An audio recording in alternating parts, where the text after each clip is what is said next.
So, hi, I'm Roshini Sanah Jaiswal. I am the promoter of Jagajit Industries, and I'm also the founder of Swanrose India Private Limited.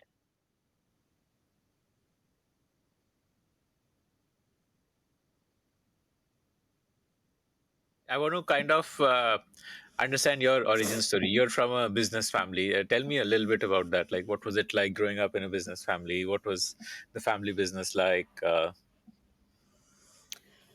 Yeah, what was starting is I think growing up in a business family is having a lot of business conversations around a dining table.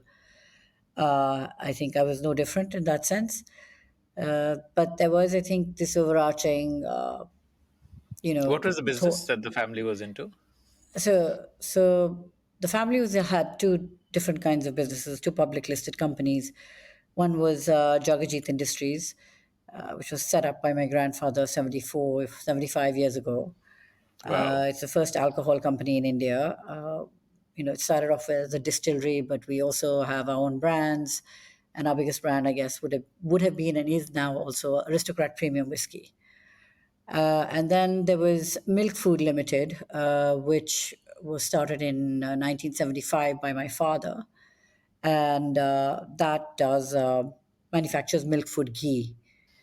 Okay. Yeah. So it's a ghee brand. I mean, they once upon a time used to do. They did the first ever yogurt. They did ice cream, which was sold to Nestle's later. And your father had siblings? My father has siblings. He So, has siblings. He's but got two the family siblings. has remained united. Like in most families, when second No, generation, the they're like, no, okay. no. The family did split. How old were you that time? I mean, I was much younger. You're talking about this is in 2000. It's all sort of started in, I would say, in 2000. So it was actually pretty much at the onset of where my career was just beginning. I was, starting the bar in Bangalore was exactly in 2000. It was, 180 proof, kind of launched my career. Tell me about your career. What path did it take? Where did you go for your graduation and so on? And how did you end up starting a bar? So I was studying in New York University, and after I graduated, I worked there for a few years, um, and then at that point in time, I was dating someone. We were going out, and he was my boyfriend, and he got an amazing job opportunity in India, and he wanted to come back and start.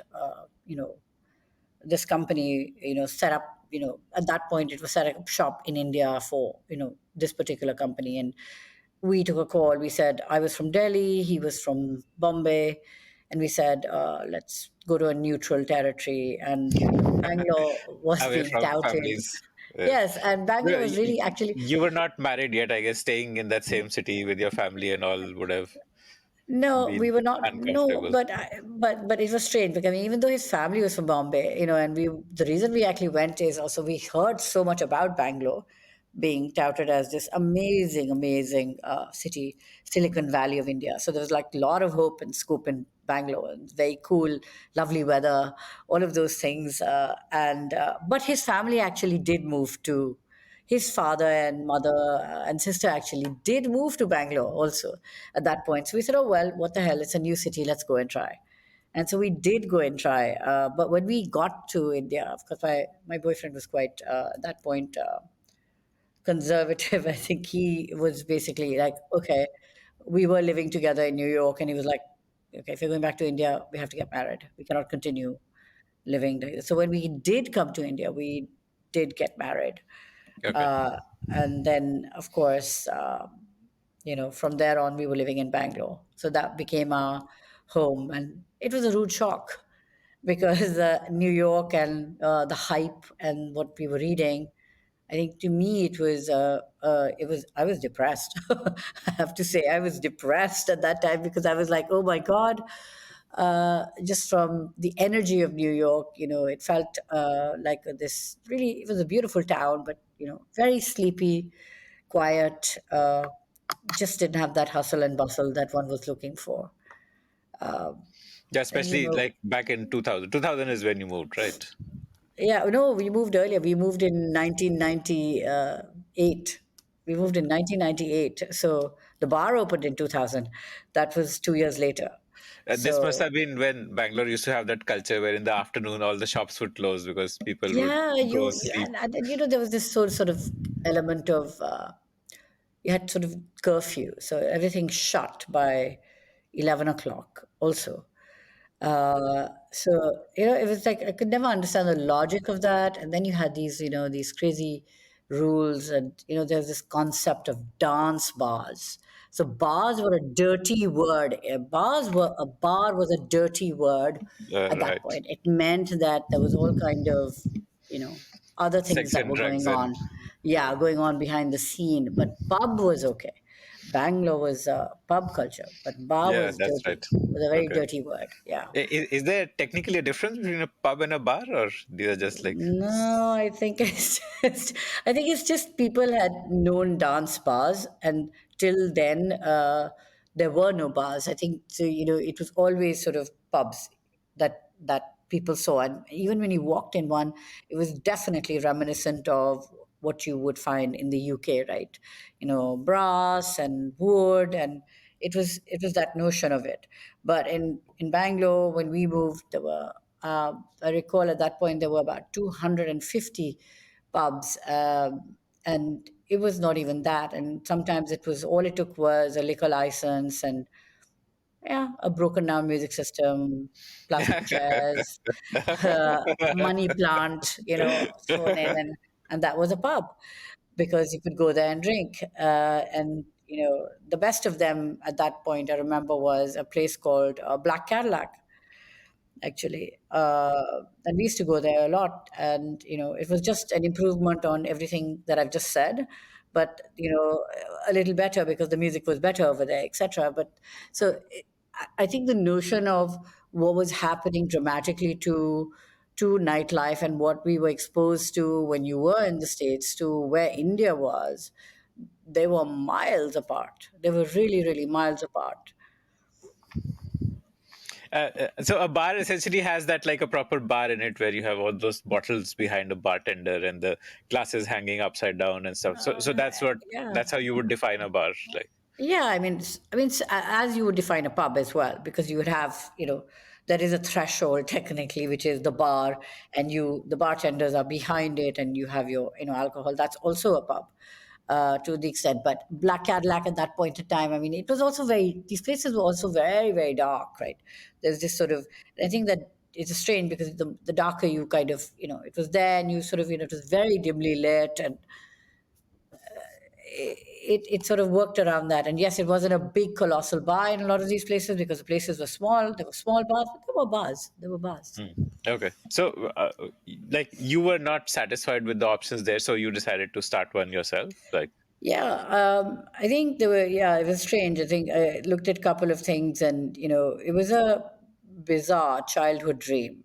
Um, I know, used to sort of throw it around, and my friends actually reminded me of this when I did start it. They said, "My God, you used to say you were going to open a bar and a nightclub," and I was 14, 15 when I used to say that. So if I had when I actually began it, it was not like I was thinking that at all. It was just I was thinking like, oh my God, how do I improve my life over here? I need a place to go to, and like I was used to going to, and I was like, how can we actually do that over here where and I also saw that when we were going to these bars or these pubs, right, at that point in time, you know you were, what we were wearing when we were going out in New York. You were wearing skirts and dresses, and, you know, you were in that zone. And when you were here, you were covering everything as much as you could. And I was like, well, the notion of being able to really dress up or dress sexy and be able to go out and really have a good time, that somehow just did not was not available or did not exist for women, at least. And I was like, well, why is that not here? So why can we not do that? And it was actually all those things that actually played in eventually. And everyone, and the reason I remember that 250 number was because it was thrown at me by journalists, it was thrown at me by friends, what are you doing? Are you crazy? Because the investments in those days were also tiny that went into places. 180 proof was 4,500 square feet, which was unheard of in size. To open something that big also, and then the renovation cost, and it was on the crossing of St. Mark's and MG Road, and we took this old building, which technically may have just gotten demolished because that was the intention. But it was a 1912 building. It was the Book Society. And I just loved the building. And I said, let's restore it. So the restoration and the renovation took over a year. It was way more expensive than something, if I'd just gone into a new building and put up a bar there. But the idea was like beautiful, 30-foot ceilings, and it actually became a sort of a spec for us even going forward as life changed, that we always look for spaces with really high ceilings after that first property. So, but we You started you it big. took the whole building and converted it into a. It was a one floor. It was just like a single. It was like a house. Like, think about an old 1912 structure. It was like, and we took the inside. There were like roots of trees, everything. So we just sort of took that one space, and there was outside the back courtyard as well. So you had this whole internal space, and we had a little bit of a half a mezzanine on the top. So you actually had space even on the top, and then you had this whole right next to us at that point in time was Barista. So there were these two buildings attached, same look. One part of it was Barista, and then there was 180 proof right next to it. And right next to us after that was Koshi's, which is, of course, an institution in Bangalore. So yeah, I mean, it was literally starting this, but this was Book Society, which belonged to the Bible Society, and so it was controversial. Uh, it was very, How did very you controversial. like? Did you buy it off them, or like how did you No, get the? no, no. We never bought. I mean, it was all we leased. We leased it. We leased it, and we rented it at Embassy. Jitu Virwani was the owner at that point of that. So I leased it through him, actually. He went on to become a very, very good friend of mine as well, many years in. But yeah, I leased it through him. And does it still exist there? 180 proof or. 180 Proof doesn't. The building does. It became Hard Rock Cafe later. And in fact, what we did is we expanded it even further. So that barista portion uh, what got included. And so all of it, I think the total, I think then it must have grown to almost like 8,000 square feet. So it all became then Hard Rock Cafe, and it's there today. I mean, it still exists. The building is still very much there. So I think we definitely did. If nothing else, we at least did service, and we kept this beautiful historic building, uh, brought it back to life, and kept it up. Wow. How did you fund this? Like through family money or? No, so yeah, I mean, as in family money, we were both actually. We were given. I was given a flat. Uh, when I got married, for we sold the flat, and that's how it was funded. Uh, so yeah, it was personal. Yes, it is family money because eventually it did come from family source. But yeah, it was. So I It sold the was a flat life to a. savings in a way, like Yeah, that. yeah, like that, and therefore it mattered, and we were young, and at that point you also think that okay, it is life savings, but you have the urge, but you can't afford to sort of just throw it out, also, right? But like, so, I mean, everything was invested in it, and it was definitely a labor of love. At some point in time, the friends that we made in Bangalore all sort of came together. It was all very new, right? All these new friends and all, and all of our friends actually strangely ended up being partially because of that. Architects and designers, and because you were working with them. And these were people who had sort of actually, a lot of them had actually also moved to Bangalore from different parts of the world. Some had come from, again, New York, some had come from Calcutta.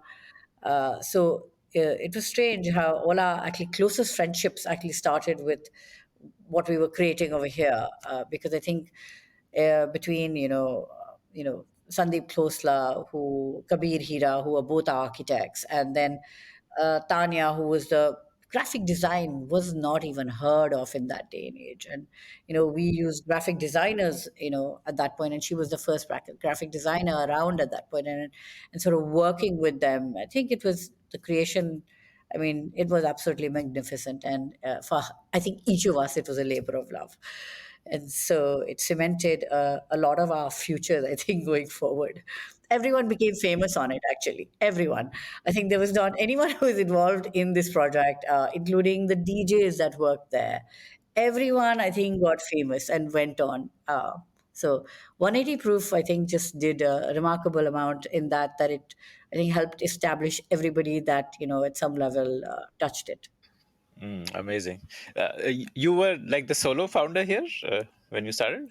So when I started, yes. So it was mine as it started, and then my husband saw me, Jay, saw me having lots and lots of fun at 180. So I think 6, 7. He actually quit his venture, and he also joined the bar 6, 7 months later. So he also joined the bar, and it was both of us, because I mean it's just you are going every night, and so he was also obviously coming every night, and then I don't have to wake up at like 9 o'clock anymore, right? But he does, and then he's going to work, right? Because my work only starts at about 12:31 in the afternoon.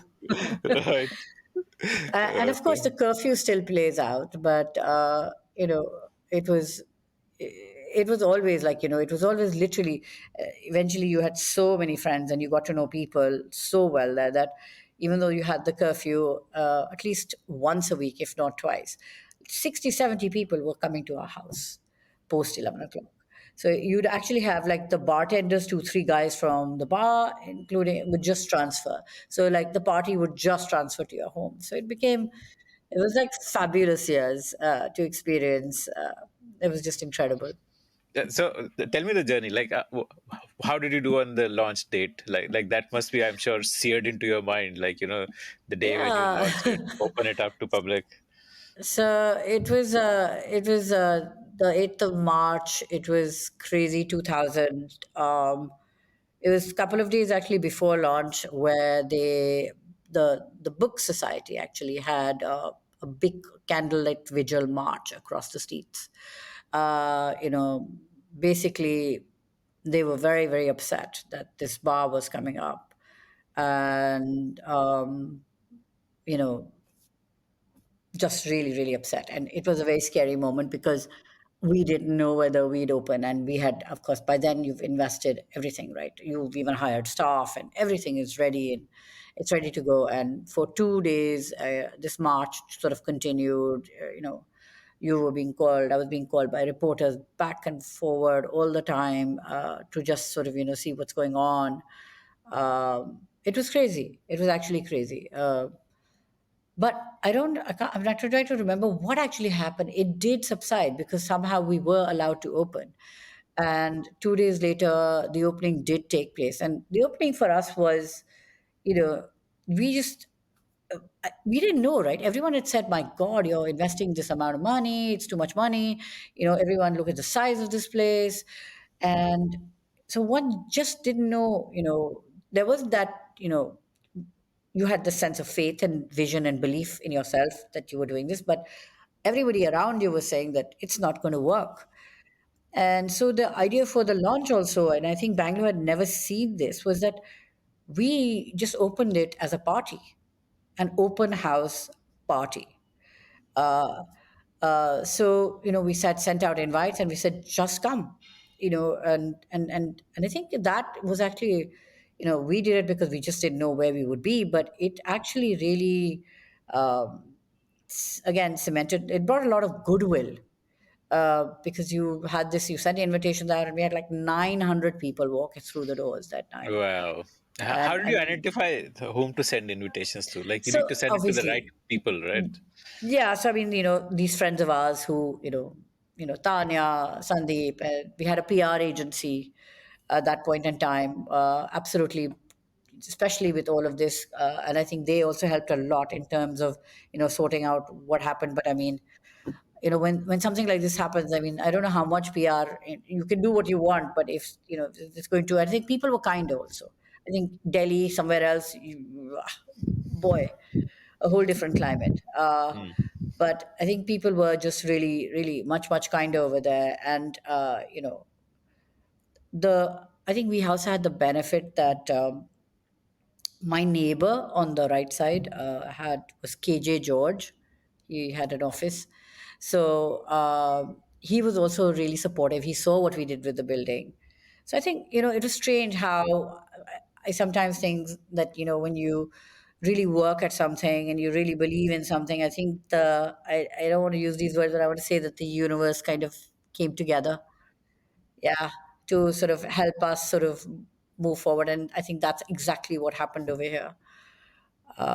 So yes, the lists and all came from a lot of our friends who said, oh, you've got to have these people, and the PR agency said, this. So it was, we put together a list, we sent out, cards to everyone, and didn't know whether they'd come or not, because this was this was a very New York thing.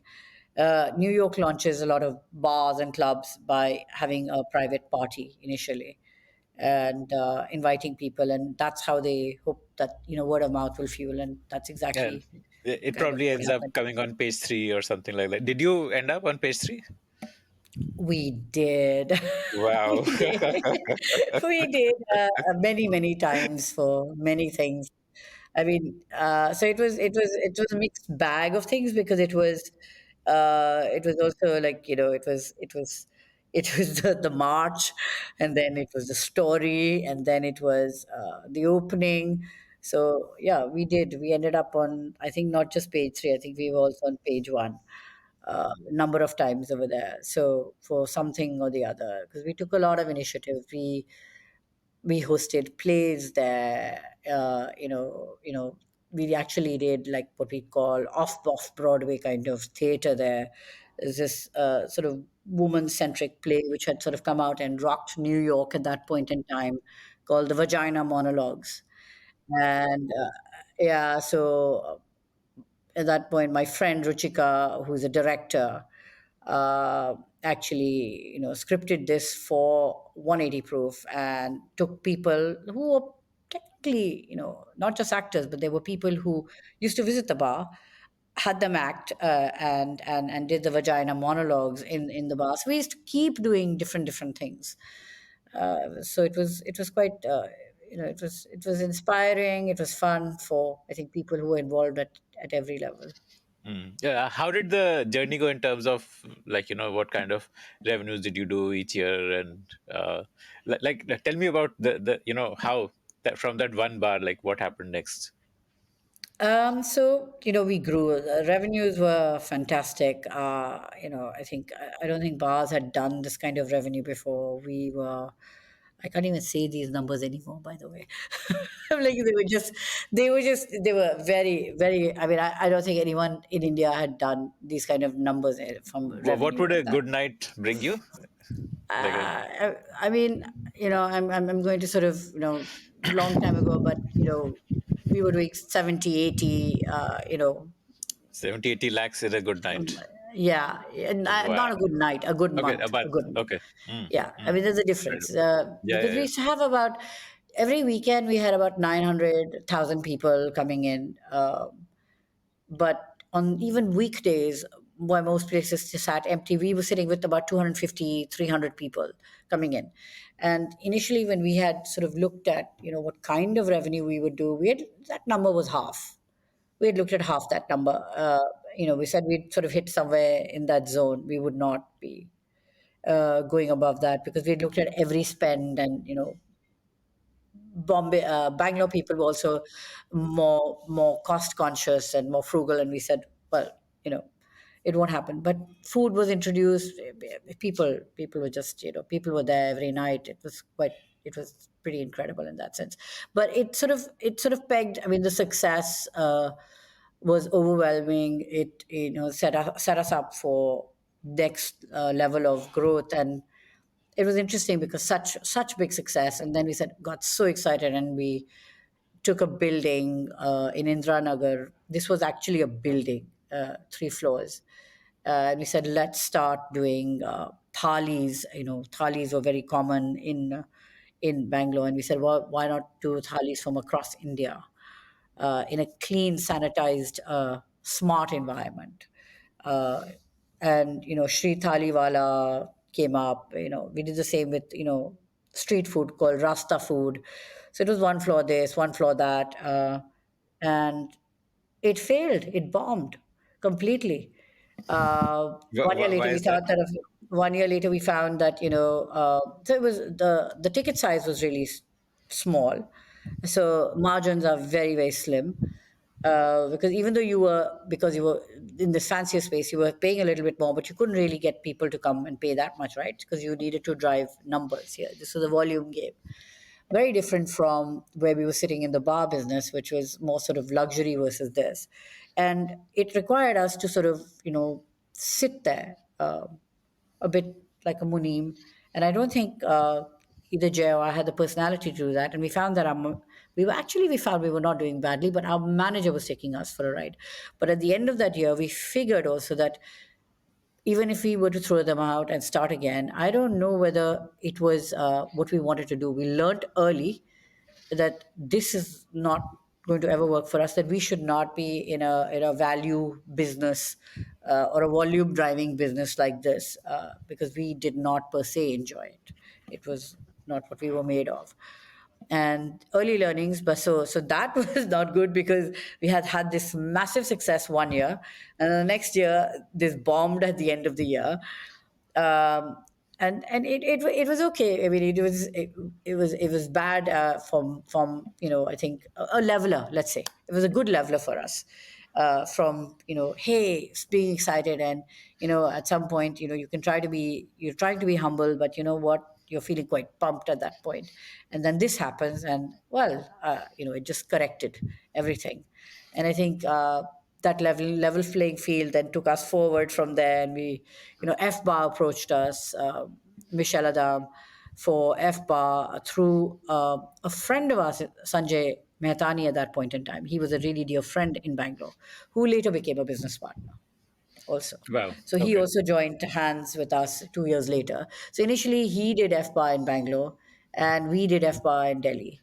And that kind of brought us to Delhi, because FBAR started here. And it went on from there. So 2005, another friend, Master Rights, Hard Rock Cafe, came to us, and we got the rights for India. And then Hard Rock Cafe, 5 Hard Rocks opened, Shiro opened, conceptually, again, aping the high ceilings and all of that. All these spaces sort of we started looking for warehouses, basically, because Wow. that's the spaces we wanted, with the ceilings and that feel. So when we opened in Bombay, we went to the mills. I think we Which were year was this probably when you opened in Bombay? uh, we opened in Bombay in 2005. Okay. So we got, yeah, 2005.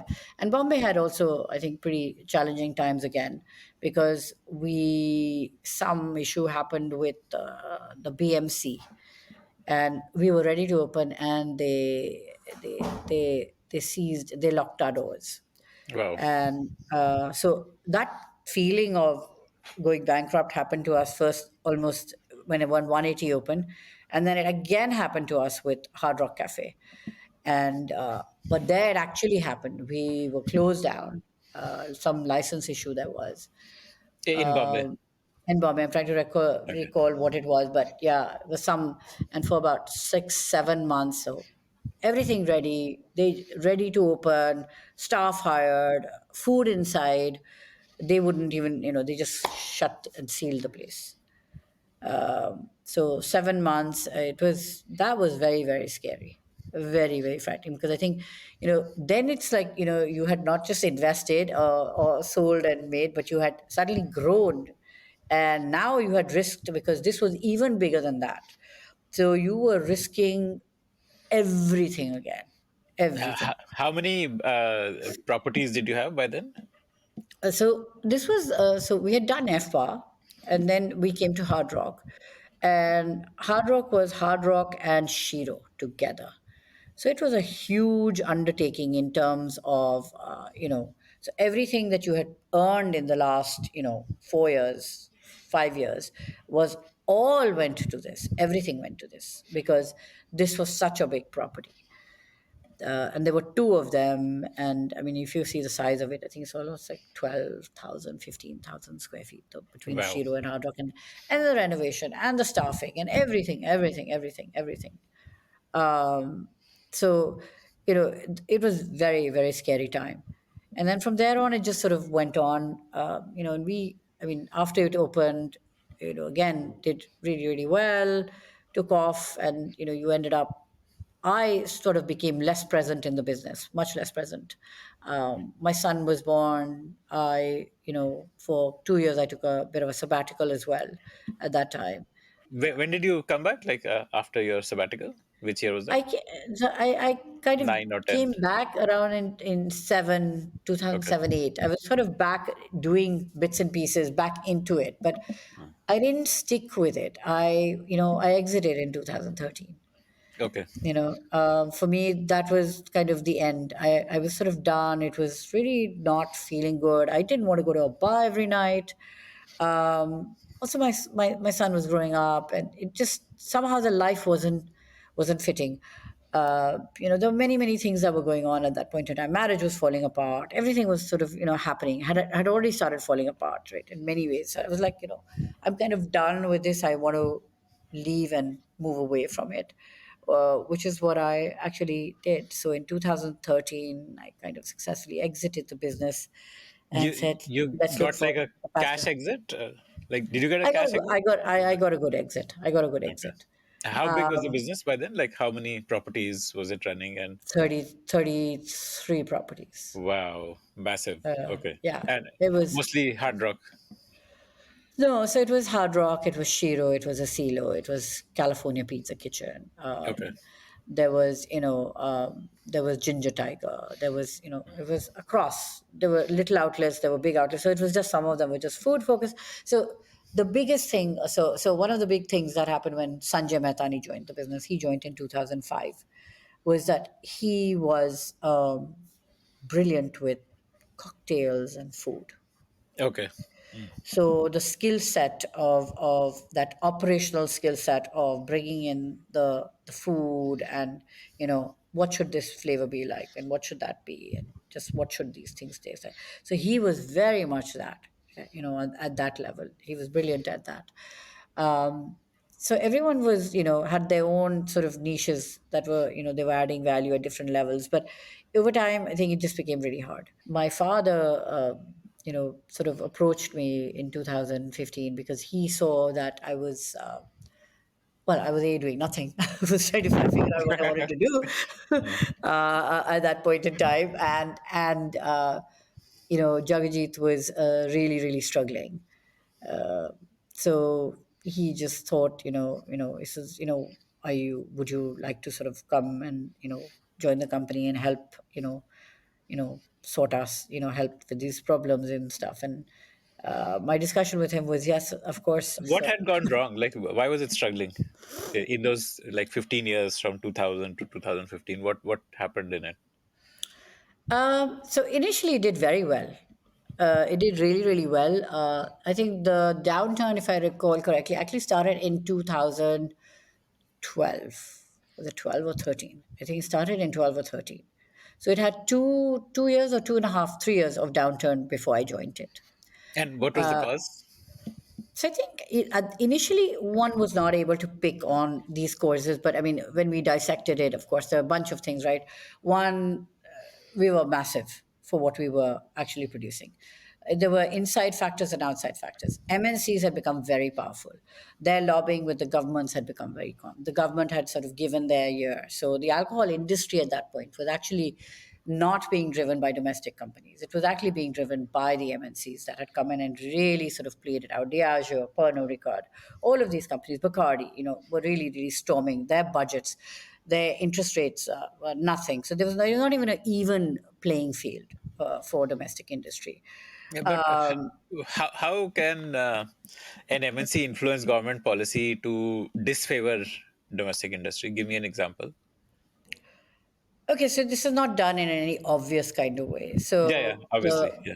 absolutely not. So the industry body is, let's say, CIBC, which is the apex liquor body, which is where we all belong to. Confederation of Confederation, Indian exactly, of Alcohol Indian Beverage alcohol and Okay, beverages industry. Yeah, CIBC. okay, okay. Um, but so, for example, so you lobby governments, you lobby excise. So when an excise policy is coming out, we always do. Like, government will always ask, so you go and you talk to them. But so they had. So a lot of Indian companies were sitting in what we would call the regular segment, which is a segment. So regular segment is at that point it would have been even lower. I would say so, like 100. So let's say the NIP, which is the biggest selling SKU across the industry, What's a which is the nip? 180 ml, 180 ml, 180 Okay, ml, what in Hindi 120 we call ml. a pawa. Pawa, exactly, the Yeah. pawa. Which, let's say that's one of the Yeah. highest selling things in the industry, right? In Okay. the mass market industry, anyway. Mm. So this pawa that we were calling this 180 ml Mm. is sitting at 70, 60, $70. So a regular segment is just that level segment. Below that, you go to like country liquor.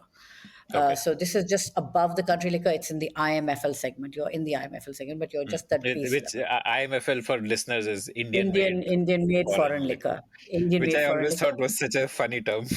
I don't know why we have this Yeah. term, but we've got Yeah. it. It basically Yeah. means, yeah, yeah. So this is, yeah. So it's not. It's a sort of differentiating us from what we would call country liquor. That's what Yeah. it was. Yeah. Yeah. Yeah. Country liquor is literally, I think, spirit at its coarsest, whereas this was more refined. It had something called VMS, vatted malted spirit, the percentage of Okay. it, which made it smoother and things, right? Okay. So at Okay. that level, not so smooth, but at this level, gets smoother as you go upwards, right? Right. So you have this regular segment, and the regular segment is a lot of Indian industry are sitting in that regular segment, and they're sitting in that one segment above, which is called the deluxe segment.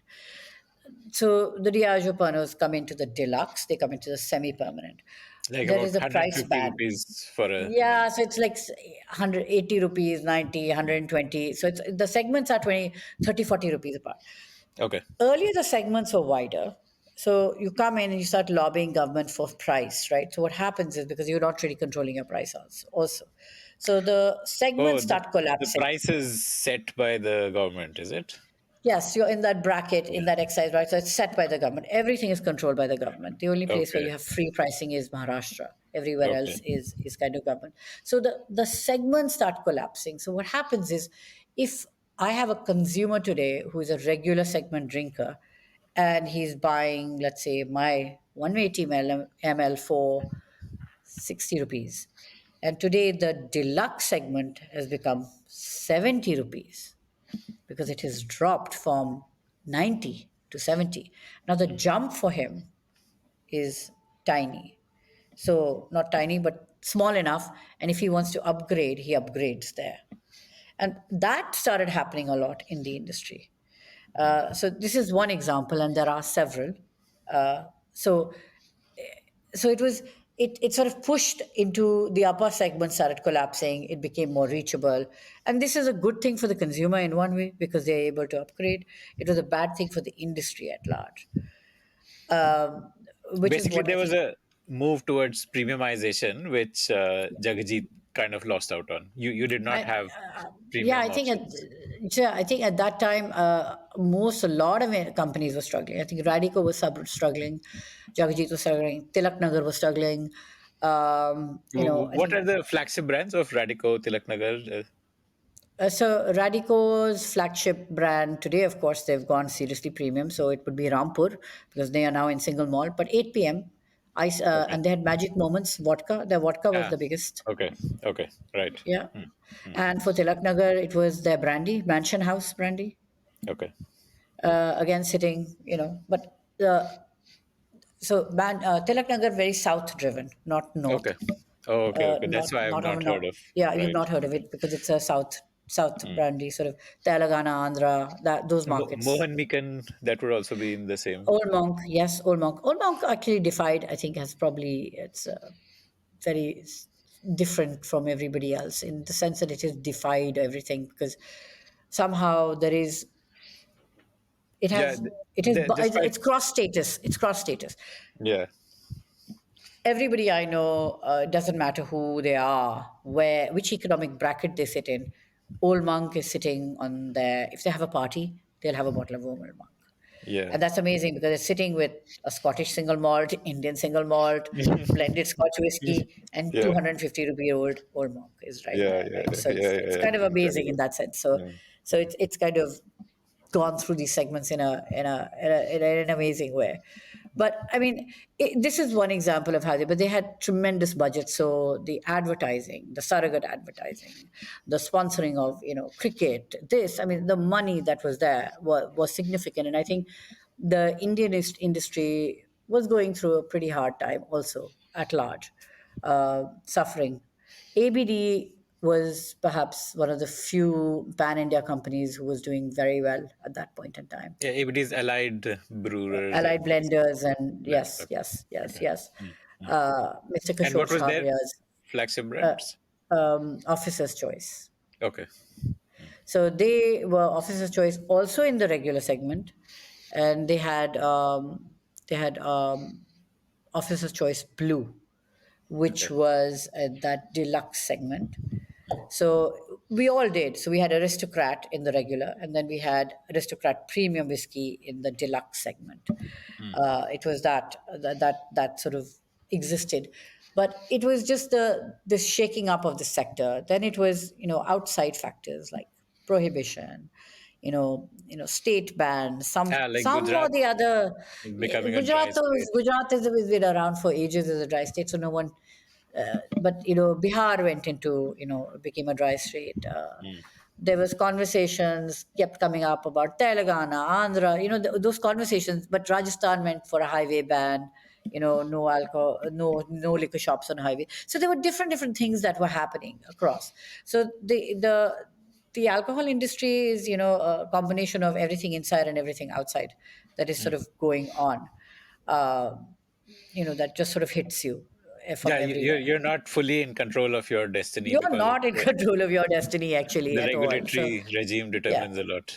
yeah, and and it's kind of crazy because I mean today we are such a forward thinking country and economy, and I think we just have to you know brace this and say the whole world drinks this. Now let's just be responsible, create responsible drinking, and be okay with it, right?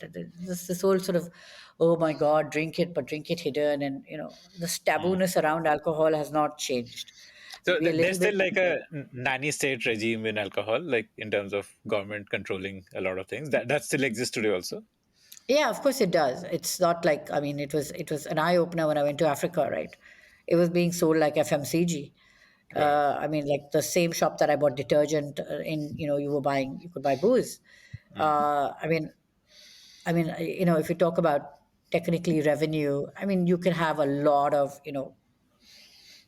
reinforcement of corrective advertising, responsible drinking notions and advertising that could be done in public interest. But just from a, I think, a revenue perspective, if you deregulize alcohol to that extent, I mean, I think the revenue collection could be significant. You don't have to. Why is that? Like right now, there's a lot of leakage in revenue. Like there's a lot of alcohol No, I being think you can sold. have much more because it's still Okay. limited, right? You can have Oh, much okay. more, right? You The can just have access much opens more. up. The You can, access opens up, right? okay. You Okay. can. There are ways of regulating it. For example, you could put it onto. You could do it in through e-commerce, Mm. right? Oh Access yeah. Right opens. now, you can't do e-commerce for No, alcohol, you right? can't. You could do e-commerce with alcohol also, right? And Mm. and this is like, oh, I don't want a child buying, but there are easy ways today with digitization of controlling, buying. And you can't set a policy for the 10 people who are going to violate the policy, right? The policy must be set for the majority. And yes, you will have 20 Mm. people violating that policy, but Mm. that you deal Right. with, right? If you set it correctively. But that should not be your thought in when we are setting policies. So I think it can be because the employment that is generated through the industry, the revenue that is generated for the states through the alcohol sector, and I think if we were to, our biggest sort of naysayers are basically women. And if we were to really, and I think, and there is a thing that, okay, women, feel that, my God, alcohol, leads to abuse, etc.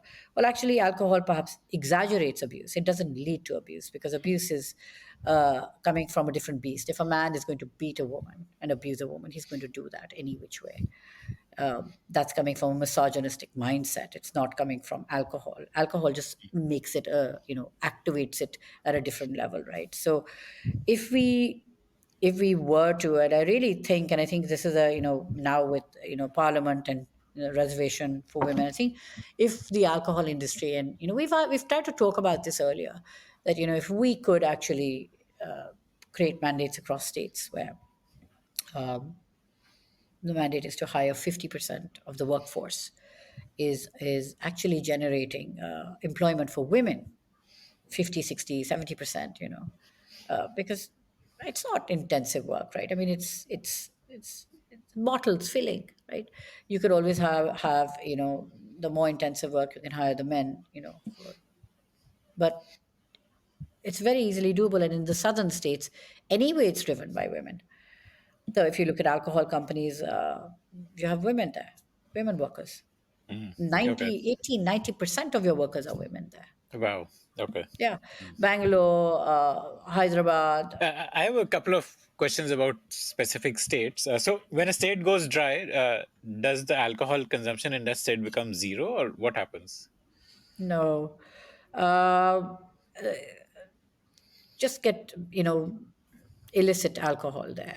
So Like, you'll get it either smuggled from border states, okay, which also happens. And so, and or you suddenly have created a new breed of employment for people, everybody under a tree who can now goes and starts making alcohol. And that's why you have the death toll increasing. And you also start pushing people to drugs. okay. So a lot of people then go to drugs, and it's actually terrible. Okay. Uh, would you say Goa is the kind of like a ideal state in terms of their policies? Because Goa has alcohol, like you were saying about in Africa, you saw it was being sold like FMCG, every store. Well, yeah, well, no, they also have policies, but Goa is a decently liberal state. I think they function from a slightly different mindset. They're also the cheapest in terms of the excise policy. So actually, alcohol is the cheapest in Goa, which is, Okay. of course, also, this is also an interesting thing how you tend to have an expensive state adjacent to a cheap state. And that's a little silly, I would say. Uh, uh, Maharashtra is the most expensive state in alcohol, and then you have Goa right next to it. And why is So Maharashtra the most expensive? You said it's Maharashtra people can set excise. their own prices. Yeah, but excise duty. Excise Okay, the duty. duty is high. Okay. Duties are high. The duties, the Okay. excise Okay. duty. Okay. Yeah, Okay. the Okay. Okay. excise Okay. duties are very high. Okay. So, I mean, most of the price of anything is basically excise duty you're paying. So, How much of the price is excise duty on an average? the average is what, 70%? Wow. So if Yeah. I'm buying something, like if I'm buying a beer for 100 bucks, 70 rupees is going to the government. Yeah. So, yeah, it's very high. It's very high. Wow. Okay. Okay. It's very high. Varies, but approximately, yeah. Okay. Okay. How does pricing happen? The government needs to uh, give you a price for every product you want to launch, or like, They're brackets. So okay. you have these excise brackets. So if you are sitting in this bracket, this is your excise. If you go to this bracket, your excise will change. Okay. So you can choose your price. The duty that you pay out So varies so depending. so your yeah. So you have an ex distillery price, which is your price, and then you fall into a certain bracket, and that's where your excise will get slotted. Okay, okay. So tell me about your journey. You reluctantly, or you had some reservations when you joined Jagajit, publicly listed company, 4,000 employees, struggling. What next? So yeah, I mean, you also asked what else went wrong. I think there were a bunch of things. We lost two very big strongholds in the company just when I was entering, also, and you can't.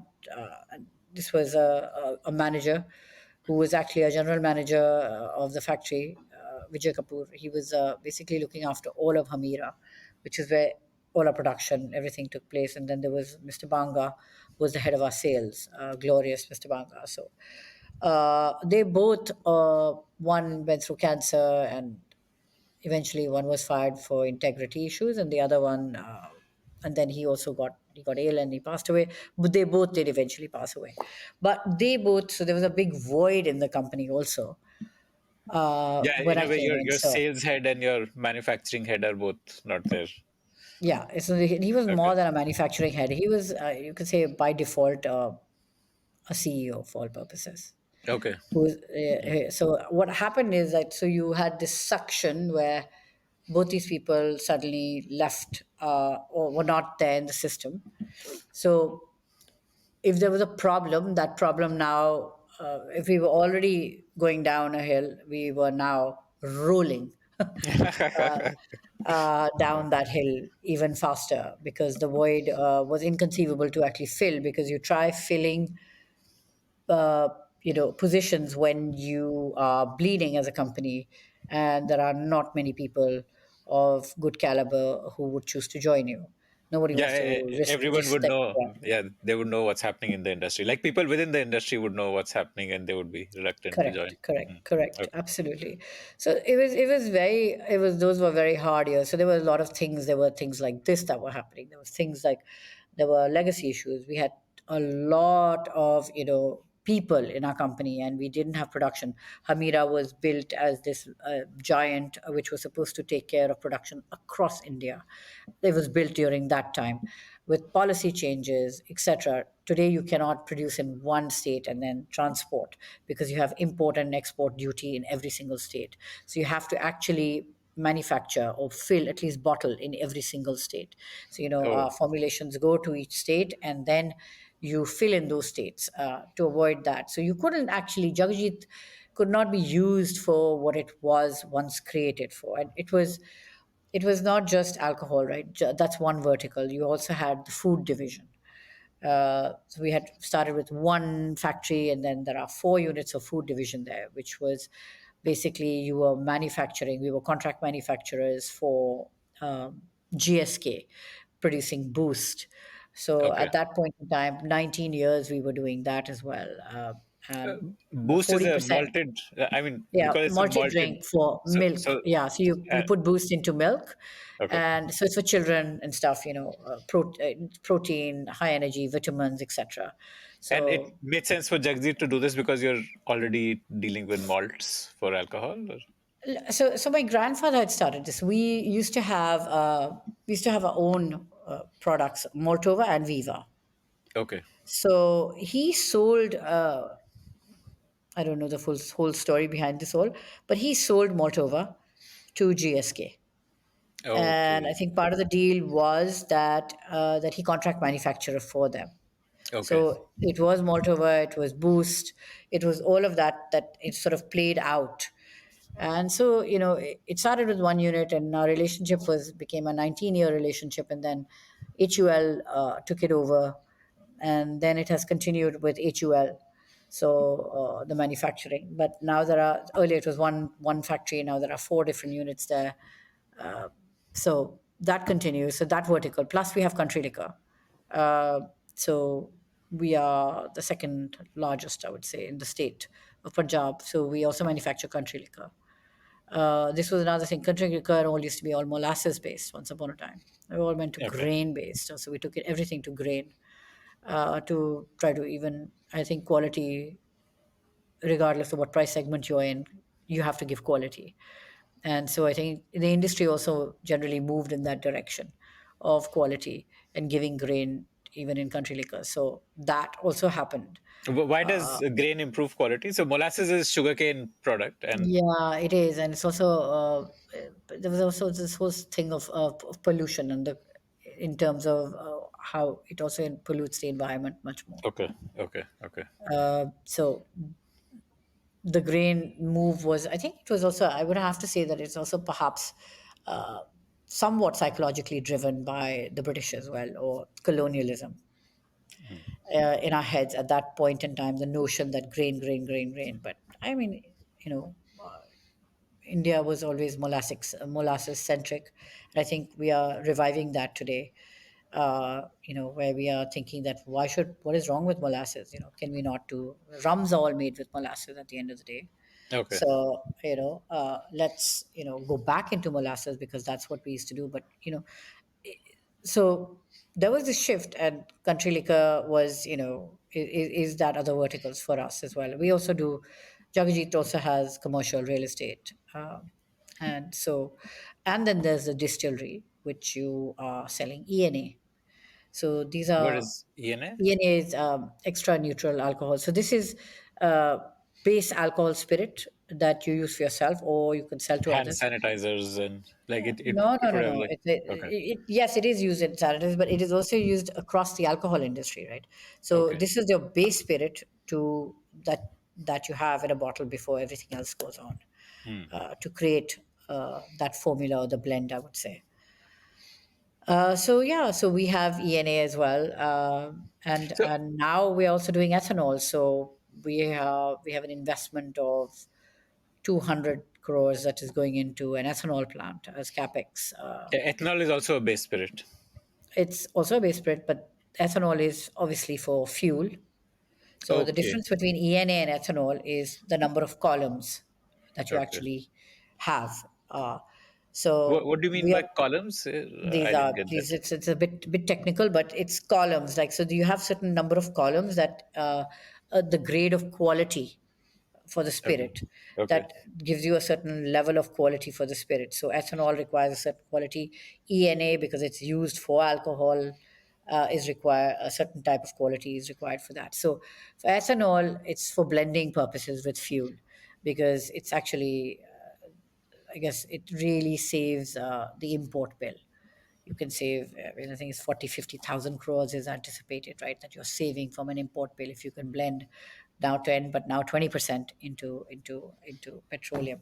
So, Okay. so this vision of Mr. Modi is, of course, which is what, and it's sustainability. It's great, but so we are, we've got our licenses, we've got our environmental clearance, we've got our funding from the banks recently.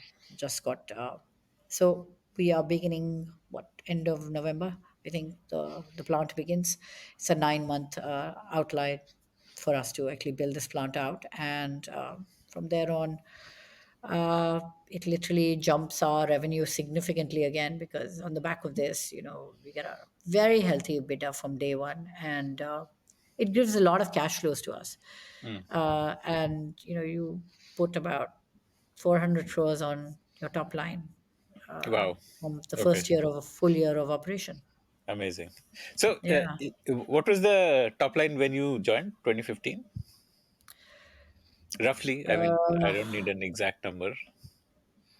I would, what was it? I think it was about 900,000 crores. I Okay. think Okay. 900, I think about there. I know we went down to, so Akshay, to, if you look at the decline that sort of hit, so it was at, I think, 1,500. So I think when I came in, it hit 1,000. It was at that. Mm. 12, 13. And then it continued sliding. And in 2018, when I had to shut the distillery down, uh, massive hit, was a 350, 400 crore hit we took in terms of the top line when that happened. So So in you were at what, 2019, 600? we were sitting at 250 crores. We had dropped. Wow. In 2019, we were at 250 crores when the restructuring took place, and the turnaround which we were expecting with the restructuring, and it was a very scary, again, very scary time because it was like this was almost in 2018, it was almost over. And at that point in time, what I'd learned in my F&B business, which was technically the franchise model, I literally brought that into Jagjit. I said, what is really important at this point? And what's really important here is to really, really save the brand. So let's do these very small contracts, not long, because I knew what that meant if we did long contracts with local players. Find local players who have local strengths, who can fund the business and pay us a royalty and give Okay. us. So Okay. we did Interesting. that, and that's how we funded our brand and our business.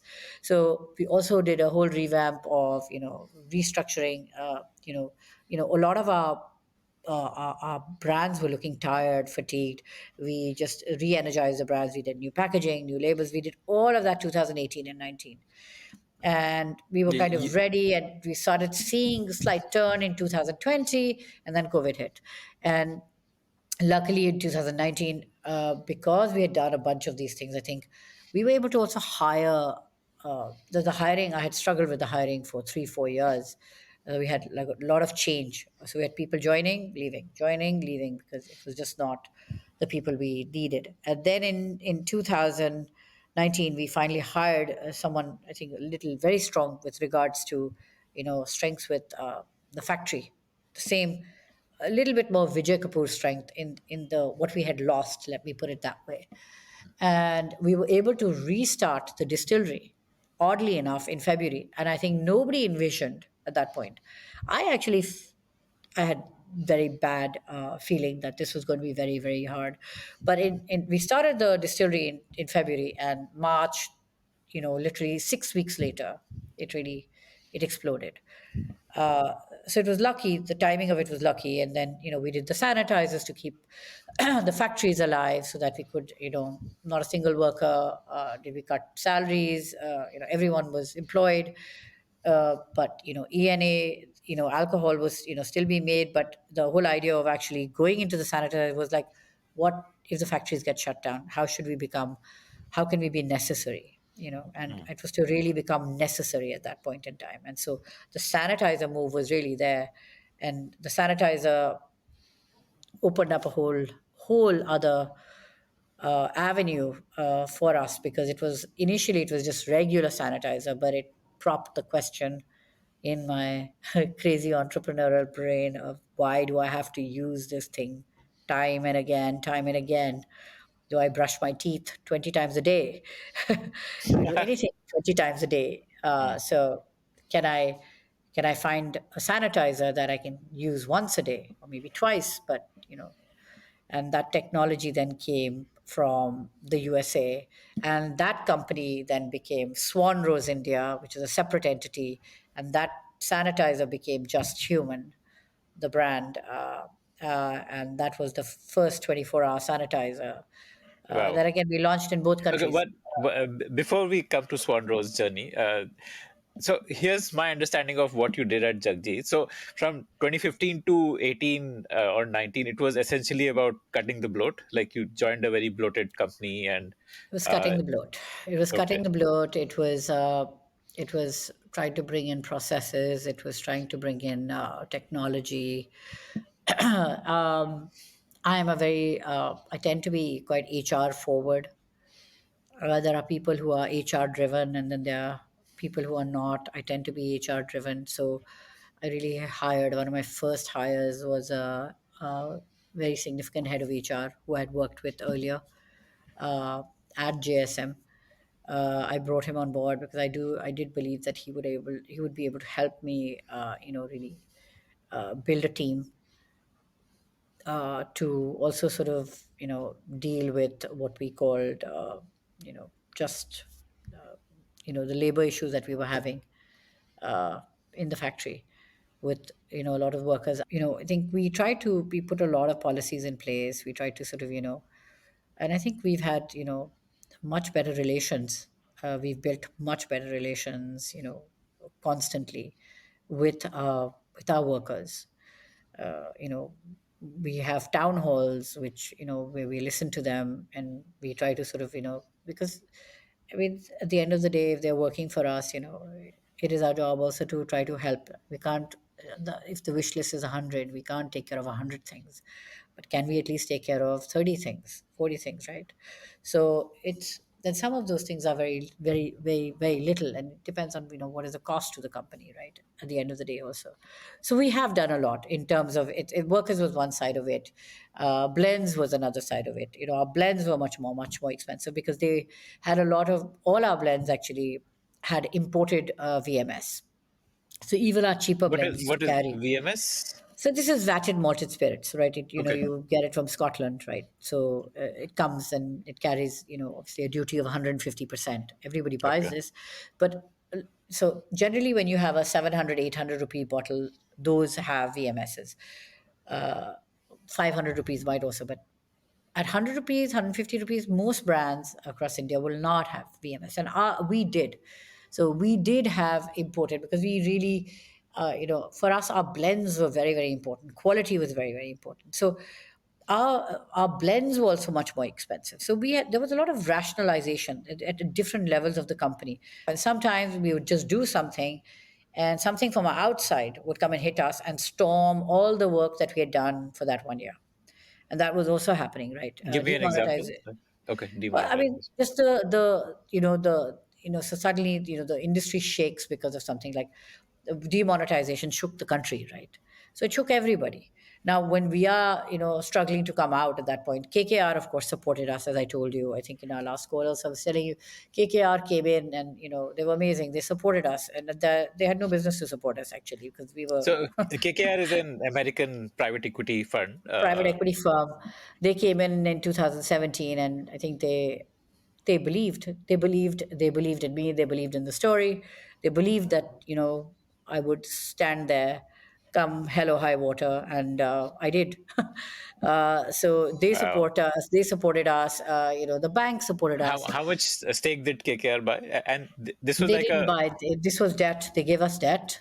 They okay. gave us debt, Okay. so it was even harder in some strange way, right? Equity is still okay, You but they don't have the actually give. pressure of Yes, repayment with yeah, equity. yeah, they gave us debt. They gave us debt. They gave us debt, and it was incredible because through those years, I mean, the baggage. I think of, okay, you entered the company, and now you're going to kill the company. Yeah. You will be that And third I generation. mean, like from the outside, it must have seemed like you're driving it to the ground because you joined at Absolutely. 1000 CR and And it just went absolutely down. yeah. Absolutely, it absolutely was. It was, and like, I mean, there's no other conversation that you can have, right? I mean, that you are, and here you are doing everything, and yet you are not able to, because you're not able to hire the right people. You're struggling at every place and everywhere you're going. But through that whole journey, not a single payment was defaulted. Nothing, everything. Every creditor eventually got paid. Everybody got paid. Everybody, and the bank loans. I mean, my God. I mean, the banks were like, they were the god. We were like, oh, good God, whatever you need to sell your underwear if you have to, but don't be late in a payment that you want to make. So to people who've invested in you. So I think that also really stood by us very well, because for the longest time the banks did support us. But in 2018, the year that it all went very south, that's when the banks also, our limits, our credit limits got pulled. Yeah, 2018, the demonetization would have caused a hit on. 2017 was demonetization, Right. right? Okay. 2018, the bank pulled our limits, and That's why you had to shut the distillery. yes, cash flows went dry, and that's also one of the reasons we went to the franchise model. So we tried to get our franchise sub partners to went to this royalty, but also to give us. So this is a thing that Hard Rock makes you do, is like you have to give them a deposit. Okay. So what it actually did, and some of them we were able to negotiate as rent, as interest free. So Amazing. it gave us cash flows, not to maybe drive a distillery, but to survive. When your back is to the wall is when you really come up with the most creative solutions. Yeah, I mean, it feels creative today, but at that point, it was just, it was a glimpse, and we didn't know even if that would work, right? It was just trying everything, but it was important to go there. And but in my head, I was seeing, then you would see the numbers, you look at everything, but I believed we were going to turn. And I think that's what I kept telling my team repeatedly. I'm like, it's going to happen. We are going to survive. We are going to survive. We are going to get through this. Um, and I think those that are still there remember that they said this, and they come up and they say, if it was not, I don't know how you did it, because we used to come to your room, and we would have all this, and you'd be like, optimistic and upbeat and entrepreneur. Wow. Those are all entrepreneurial things, I Yeah. guess, right? So somewhere along that sort of really aided me. Um yeah, Were I mean, you putting up a show of being optimistic, or were you genuinely optimistic? I was generally optimistic, and I think I would have been severely ill, right, if you bring it home. Also, I'm also that person that cuts out, right? So, I mean, like, it is there, but I come home and I cut off. So I'm not carrying, oh my God, it's very rare where I'll carry so much work in my head that it's Mm. going to completely stress me out. So I think if that was going on, I would have probably dropped dead somewhere in the middle in those 5 years. Yeah. But no, I don't believe that was sort of going on in my head. So I think it just sort of moved from there.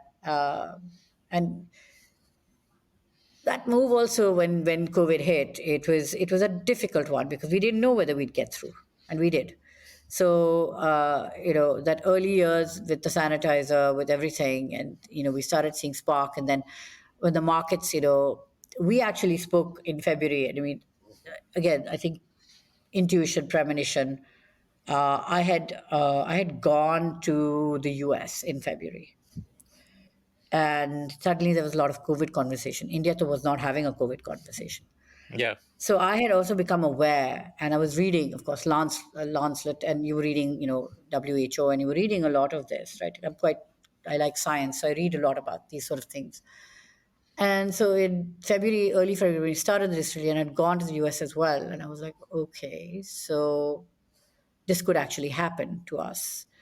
And we reached out to all our franchise partners, and we actually asked them all to we said we asked them to manufacture, we asked them to create, fill the warehouses with finished goods.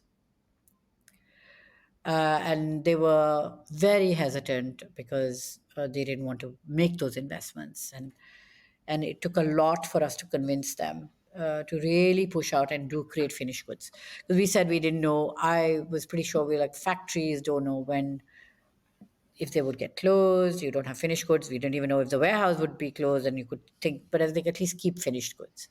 Let's keep finished goods. I think it really served us well also, because those finished goods, when we came out of the lockdown and suddenly the shops were all dry, Yeah. if you No were one else not, had inventory. yeah, Like, yeah. So it's the yeah. people who had the inventory that were able to throw it into the stores, that people who were buying then wanted the alcohol, and then it created trials for us, Oh, very wow. cheap trials. Wow. And actually, our blend is very good, and you had new packaging that complemented that. And the trials took place and repeatedly, and that kind of, I think, also created a churn for us in some way, where we were able to get consumers on board, a lot of consumers on board. So, I mean, there are certain things that sort of, that created those kind of things. But I mean, my God. And then COVID, of course, we didn't think that, but we grew 62% in that year. We reversed Wow. close to 50 crores of losses that Wow. year, in 2020, and we broke even. This was on the back of just that one decision to have inventory. No, it was on the back of a number of decisions. I think it was everything that happened 2018-19 that helped us survive. Okay. It was the starting Better of the blend, distillery, better packaging. better blend, better packaging, starting the distillery. Distillery was a huge driver of everything that happened.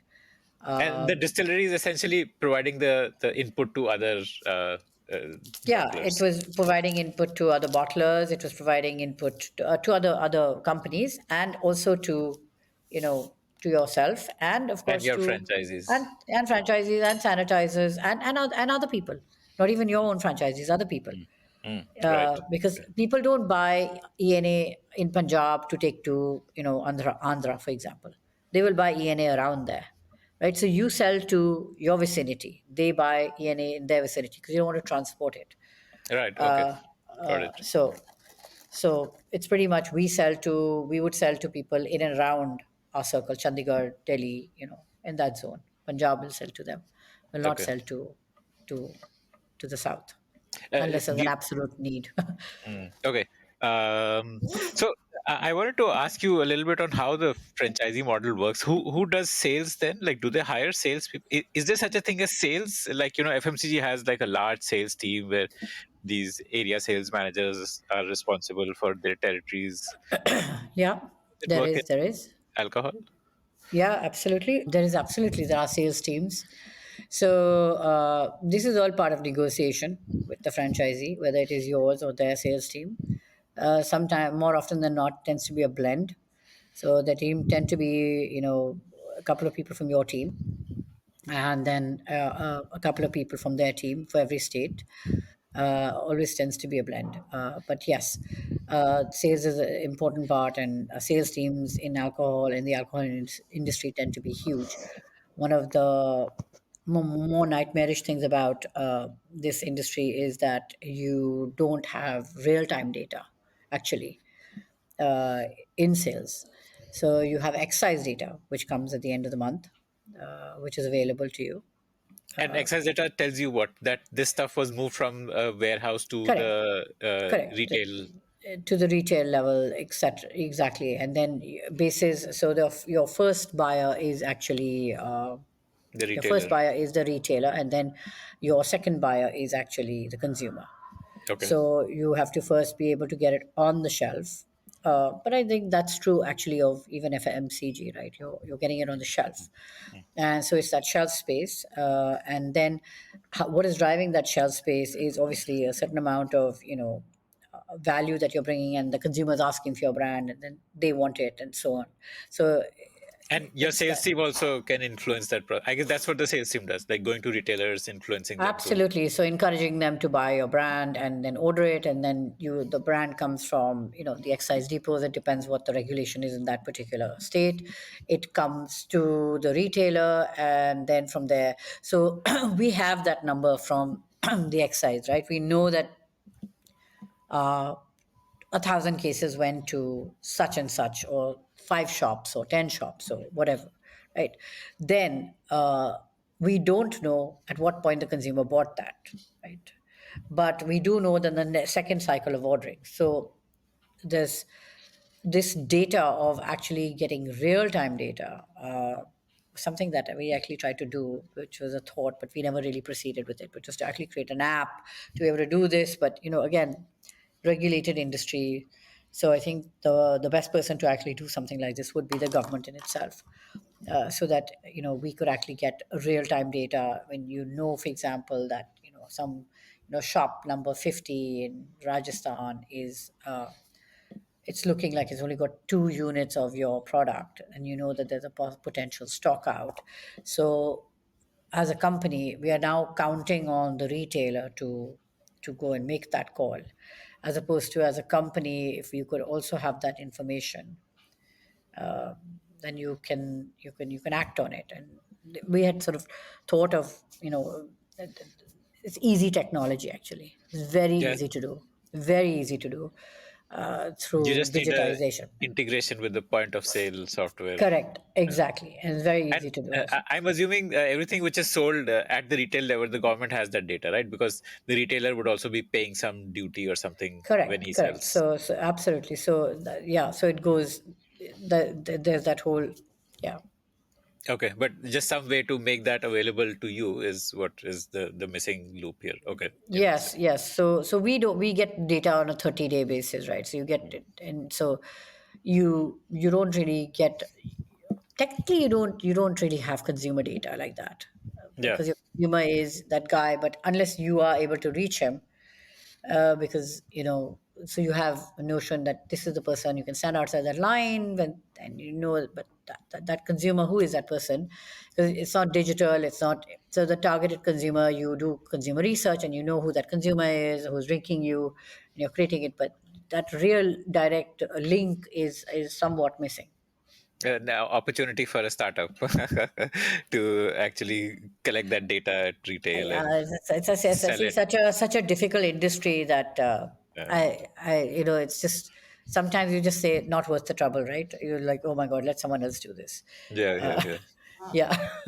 So What else do you have to do to drive sales? One is, of course, the product has to be good enough. Second is you have your sales team, which is encouraging retailers. What else does an alcohol company do? width of distribution is critical. Obviously, you What does need to that mean? be. That Like, means like districts. Some places have districts. Some people have localities. So if there are 500 stores, width of distribution is be in all 500 of them. okay, That would be the first thing, because if you what is seen sells. jo dikta hai wo bikta hai, right? Yeah, Exactly, that's that yeah. famous thing, right? So you need to have width of distribution is one of the most critical factors. Once you have shelf space, width of distribution, not under the shelf, but visible. So if you've got that, that's your first thing. Like then the second thing is, of course, other incentives in terms of advertising. So earlier, surrogate advertising was a big player here, right? You could at least do surrogate advertising, but now you can't even do that anymore. Oh, That's also really? been blocked, right? Yeah. Oh, So like through consumer Kingfisher protection. soda and all, like that's not allowed now. So you can do it if there's a genuine surrogate Okay, that exists. But I think the genuine surrogate means, I think, I'm not, I mean, I could be wrong here, but I think the figure today is that you have to have sold at least 5 crores in revenue okay. from that. So it's That not just product. like, I've Okay. used a CD, or like, CDs were very Like common. Bacardi music. Yeah. Absolutely. So those things were very, very common at a certain point in time, which have sort of, all Yeah. Because who buys CDs? Yeah. correct. Who buys CDs, Yeah. but like water, soda, all of those things could be Mm, part of okay. everything. So So then, how do you market then? Like, can you do like parties or like events or what? Like, it's a very because even that is actually comes under scrutiny, right? So it's a very media dark industry. So it's a very difficult industry to launch something in. How do you communicate whether you have a whiskey or a vodka or a gin? There's very limited mediums, and I also think it's technically wrong. I mean, just like any other industry, it's it drives, it's creating employment, it's doing a whole bunch of things. So yes, you want to keep it protected. Well, have ads after 10 p.m. You know, mm. like a lot of countries in the world, sensitized information only appears after 10 p.m. after kids are asleep, right? So there are ways of doing this. So I'm very sorry. I'm not really. I'm very against the fact that we are not allowed to actually advertise. I think we should be allowed to advertise. And I guess with And digital advertising, I mean, the YouTube and the Facebook algorithms are smart enough to show the ads only to adults. yeah, well, you're not allowed to, right? Even Mm. there, you're not allowed to actually. Yeah. So technically, per se, yeah, you can sort of flaunt it here, there, but I mean, you're not really allowed to do any of this. You're not supposed to be on YouTube. You're not supposed to be on any of these mediums. Then, Your like, website is your medium. okay. But these MNCs like, Pernod Ricard and all selling Bacardi, and I'm sure they have big marketing budgets. What do they spend it on? Well, they used to spend it on advertising. Mm. They spend it on promotions. So there are sales promotions, Which is that like at the point of sale, at the like point of sale, at the exactly. retailer. So display at retail, you can put the hoardings, boards, so all of those, like it's Okay. creating all of that. So there's a lot of they can spend a lot of money there. And remember, this has become harder and harder in the last, I would say, 3-4 years. uh, Earlier, at least you were still allowed to do surrogate. You were doing surrogate. Most companies were. It's become very, very hard in the last 4 years, I would say. So now surrogates have also sort of gone wayside. Some new consumer act has come out, so it's just become. kind of crazy. But yeah, I mean, you could do it otherwise, but today you can't even do that. So what's the point? So it So, doesn't make sense. mm, For me le- to say something, I have to now go and invest. So unless I now create another brand of, let's say, ACP water, now start physically selling that ACP water and to, hit 5 crores of sales. yeah, so first let me drive it to that number, right? So it takes me a Yeah. year maybe to drive it to that number, and then I start doing that. Then I can sort of say ACP water, right? Yeah. and Wow. and then let me also be in a lookalike bottle technically to Yeah. make the association, which is Yeah. all very difficult, right? It's all very hard to, it sounds ridiculous. So I just think that some of this is a bit nonsensical. It just, let people advertise, let it do it at a certain point in time. Eventually we are an adult nation. Yes, there are kids in the nation, but like everywhere else, right? It's But you have to admit that you as a company exist because of this. There is value in the Aristocrat brand because it is not easy to launch new brands.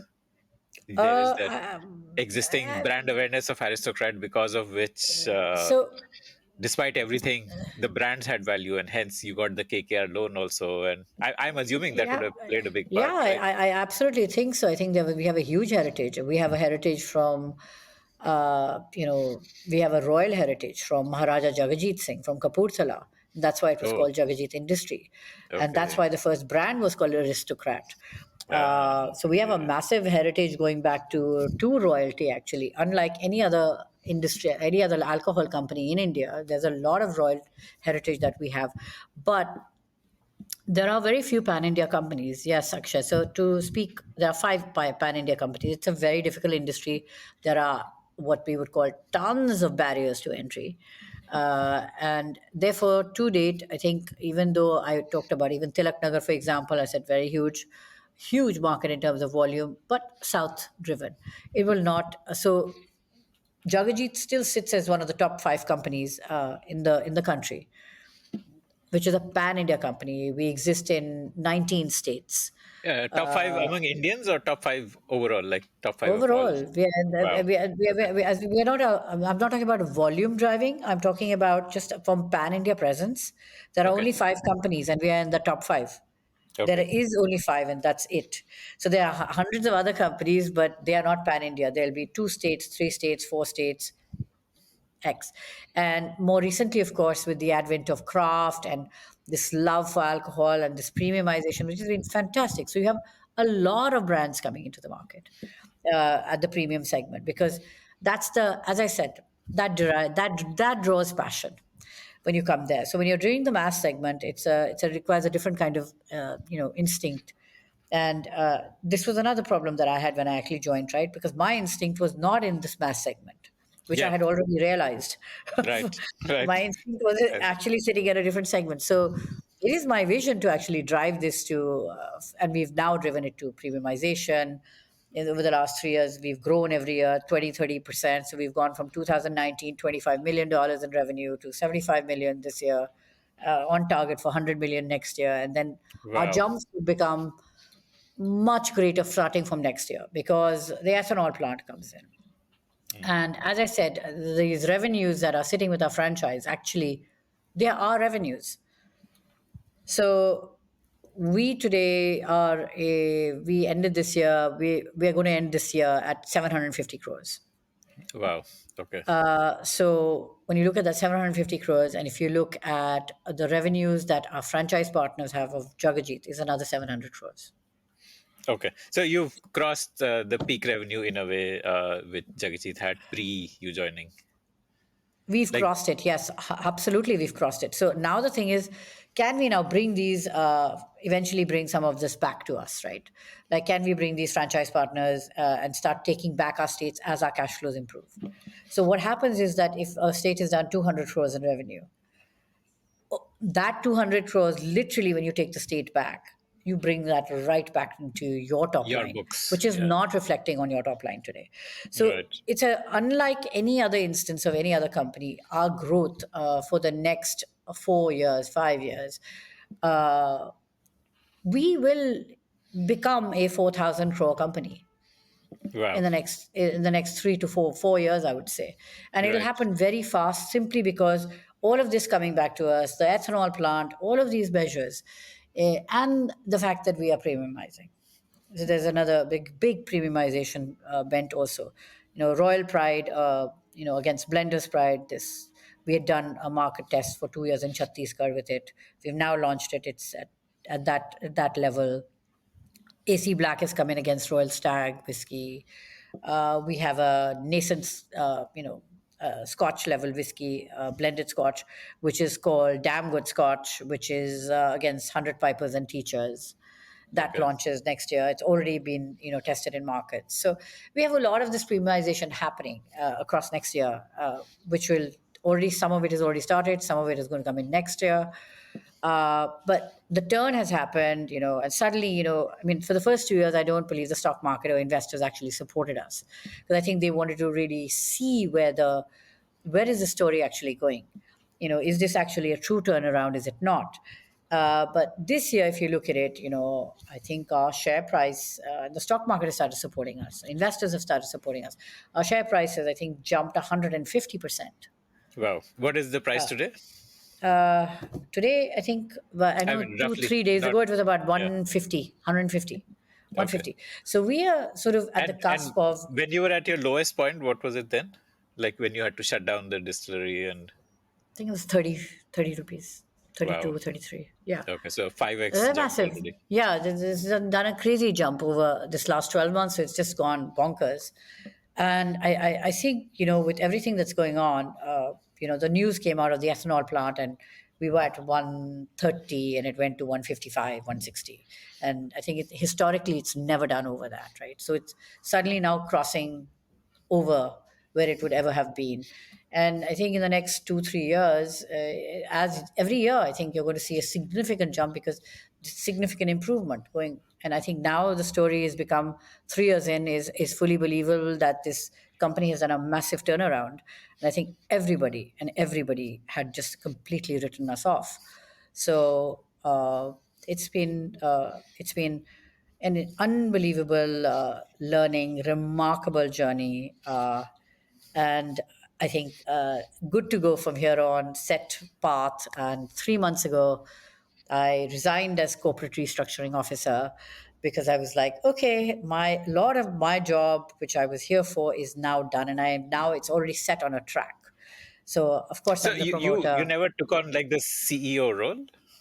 No, I never did. I never Your did. your father was the CEO or like No, my father was not the CEO. It was a bit of a void because I was by default playing somewhat that role, but I wasn't playing that role because I was not. I mean, I know where my skill set was as well. It was not that of a CEO, right? So I never wanted to take on that role. So I was playing the role of a corporate restructuring officer, which is what my role was. But maybe by default, I was playing that role because there was no one sitting in that seat. So my right. father, and good God gracious, incredible, amazing man, because I don't know how many people actually do this. When I sat down with him, in 2015, I said to him, I said, I cannot work with you calling half the shots and, questioning me. So either you helm it to me and I will live, do, and die with it, however it goes, in whichever direction. The accountability, responsibility is mine, or then I don't take it. And hats off to him, he did. So he completely backed off. Did I not walk into his room through these very deep dark days? Yes. And I think there was a lot of and I think that he also, in that sense, I think there was a lot of support from him, in that sense, that he was like, you know, it'll be okay. It was that sort of, oh my God, like what the hell have you done? No, but it will be okay. It's Yeah. going to be okay, because a lot of the bigger decisions, I would always go and say, what do you think? I'm doing this. I mean, like walking out of Kerala as a market for me was like, 700,000 cases, but every case I sell, I lose 20 rupees. So in a company that's already bleeding, and I've got 40 crores of losses. Should I increase that by a further 10 crores because I want to exist in Kerala as a state? And I had to pull myself out of there. And the Uh, reason for the loss was because you were not bottling in Kerala. no, the reason for the loss was that Kerala government had not given a price increase for 5 years. And Okay. the government has the choice, right? They choose not to give price increases. So, as you know, and this is even more prevalent in the last couple of years, you look at the commodity prices across everything, glass, cardboard boxes, everything, everything is going through the roof. But Mm. if you don't get price increases there, if you're in this regular, deluxe, etc. segment, your contribution margin is tiny. And so what is happening is you're getting complete erosion of that margin as you go on. So, I the want to kind of understand. You said you can choose your price, right? And whatever price you choose, you pay excise duty accordingly. But this now in you're saying that the Kerala government sets the price for you. So, for example, if I'm sitting in the segment of that 100 rupees for the 180 ml, um, so they give you a price increase based on your EDP. So that price increase comes, for example, in every segment, they'll say, we are taking this segment up by giving the 10 rupees or 20 rupees or 50 rupees. That translates to 10 rupees or 20 rupees to the consumer. But that margin changes, right? So every What is two the excise slab is increased? Is that what you're saying, or the price at which I believe the distribution is slab government the controlled, so right? so the price increases in that slab for you, right? Okay. So the Okay. consumer is, instead of paying 100 rupees, maybe paying 110 rupees. So once you're selling at a specific price, you can't increase the price on your own. The government tells you when you can increase the price. Well, you could choose to move to the next segment, but then you lose your consumer. Okay. Okay. Okay. Because your excise duty will go up. So moving to the next segment would mean a significant jump up in the Correct. price, and your volumes will Absolutely. be immediately hit. Absolutely. And you basically have to follow also industry, right? So if you're in a certain segment, your competitors are sitting in that segment. So you're watching your competitors, right? And now these are healthy competitors. You are not a healthy competitor at this point because you are struggling. So they are sitting there. You're not. You're dying sitting over there. But if you move up, you've lost your market. Right, right, right. So the only way to increase prices when the government says, okay, this slab for this excise duty is now instead of up to 100, it's up to 110, and therefore you're also able to increase your Yeah, price. so Got it. it sort of moves. So Okay. the government dictates that price increase and gives it to Hmm. you, Got it. Okay. at Okay. various times, and they have different. By the way, every state has a different mechanic, because, like I said, every state is a very Yeah. different how they work, right? So Yeah. it just completely depends on the state, but it is largely controlled. So it was those kind of decisions. I am walking into his room and I'm saying, what do you think? Do you think we should continue? Because I think we can't. And he's like, no, you're right. You can't. You have to pull out, right? So he's understanding, and he's sort of, he agrees with the decision. But so I think at somewhere along he knew that what I was doing was right, perhaps in every way, but there were lots of gaps. So there was a cash gap, which we got some of it, but then a lot of other things happened, and then there was a team gap. How did you fill the cash gap? Like you went and approached KKR, or like was that an inbound, or? Yeah, I did. I approached KKR, and I think Sanjay and Tashwinder both really believed the story, and they came on board. And it was quite fast, the whole thing, how it happened. We at one point went. We had Indusen who came on board, so our loan went to Indusen. We never did a corporate restructure, so no bank ever got cut in size in their debt, or we just Nobody had to write off any debt. write off anything. Nothing, Okay. nothing, none of Okay. that happened. So it was actually just the restructuring was all internal. Everything was Just internal. I want to kind of understand what is the difference between a private equity debt versus a bank debt. Like, why couldn't you have just gone to more banks for debt? Why did you go to private equity for debt? What was the fundamental difference? Bank would not have given it to us. Okay, so when you're not at bank grade, then you go to private equity and you probably pay more No, for the yeah, debt. you're paying more. Yeah, but I mean, I think it's just the banks would never have given it to us. Private Uh, equity is more willing to embrace risk. yeah, They I have think they are more more willing to be embrace risk. Yeah, and they sophisticated more skin. models. Yes, exactly. And then they take a Okay. higher percentage for that as well. But they're more. And at that point, also our bankers were. We had state bankers. So we had, Punjab National Bank, Canara Bank, Those were the banks, and Canada was actually the one that initially was it Canada, was it Punjab? I think Canada pulled our limits first, and then it kind of left to a cascading effect to the others.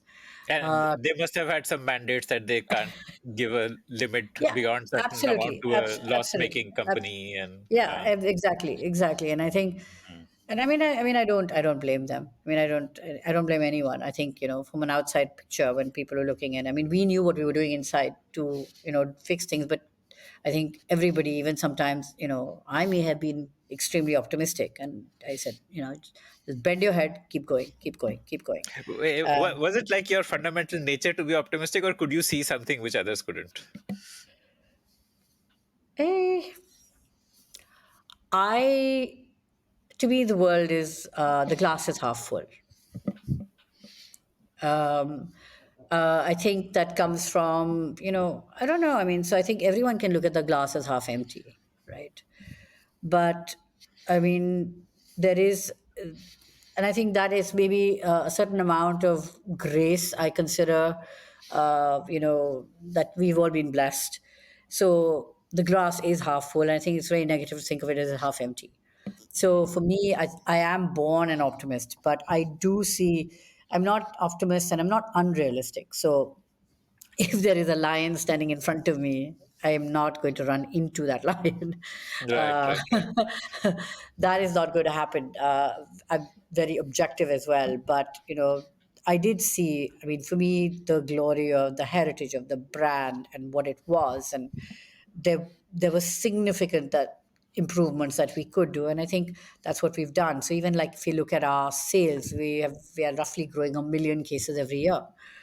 Wow. Since 2020, it's just been that jump, right? And I think my salesperson probably hates me, but I keep putting pressure. I'm like, go to 2 million cases a year because you can do it, right?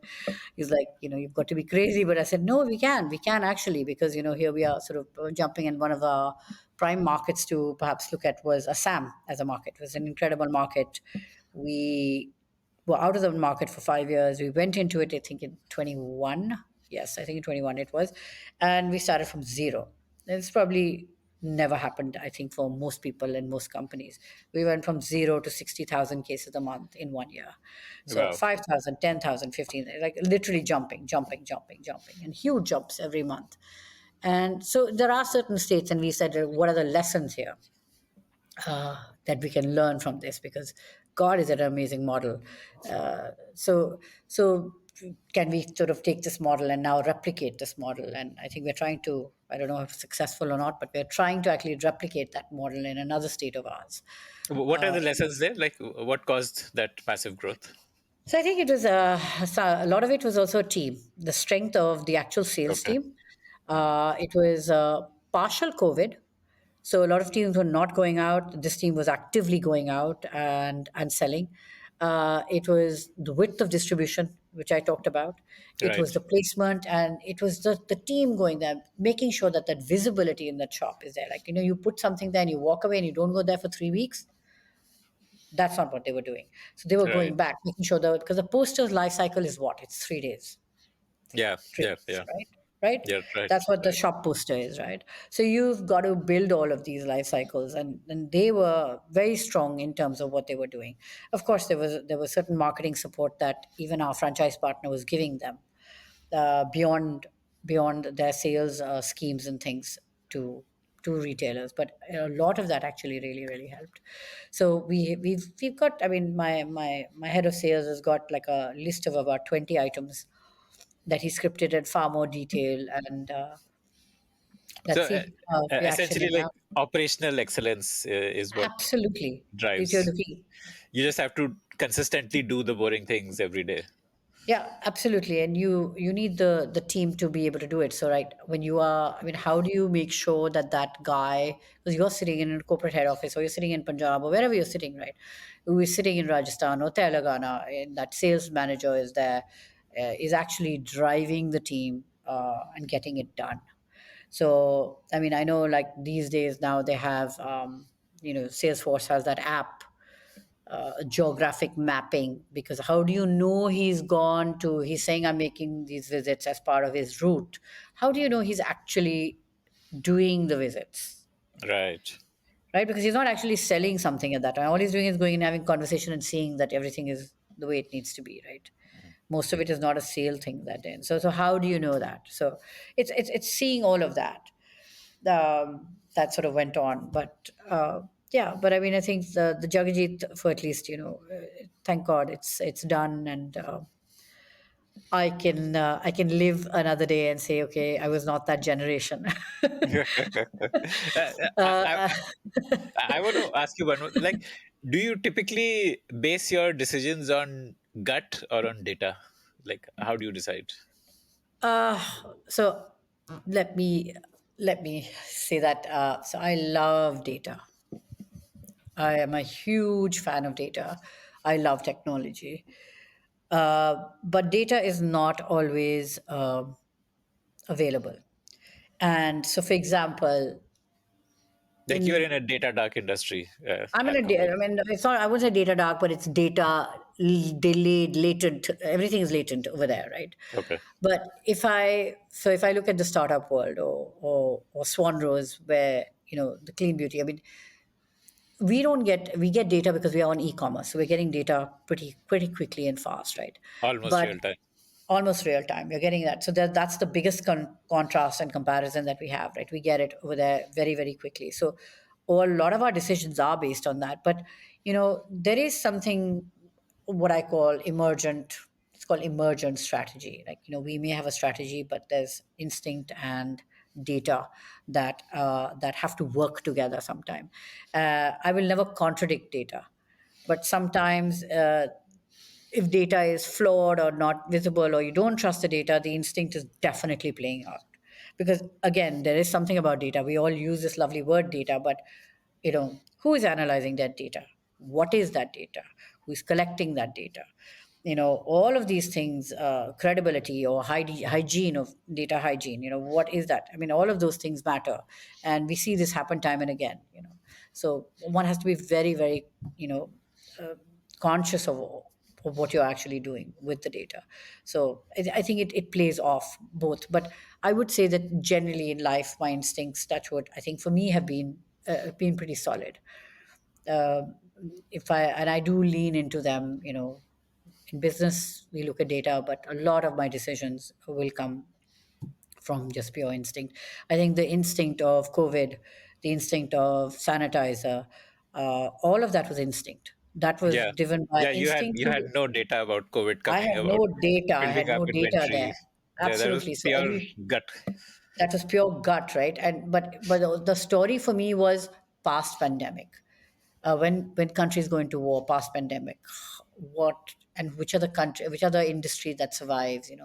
Those that build warships, those that build uniforms, those are catering to something else, right? So there's a thought with that, right? So if you want to call that data, then that's historical data that's played into what I would call instinct. So, was it pure instinct? Possibly not, because it came from something that I had obviously read, learned at a time in my life which I used. And so I think that's what it is. But I don't think I think that's information. I think most data is coming from that.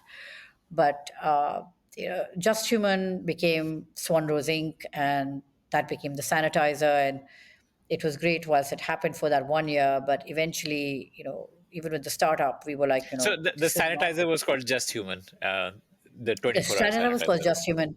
Yeah, and Okay. the name actually came One, from the one fact that last question about Jagjit. You resigned. Who's running the ship now? You have like a CEO or? So I mean, we took on a CEO anyway in 2019. As I said to you, we were able to bring in teams that we were able to really build. So it was not just one person. We brought in about 4 or 5 people between 2019 and 20, about 5 6 people that were really able to helm different parts of it.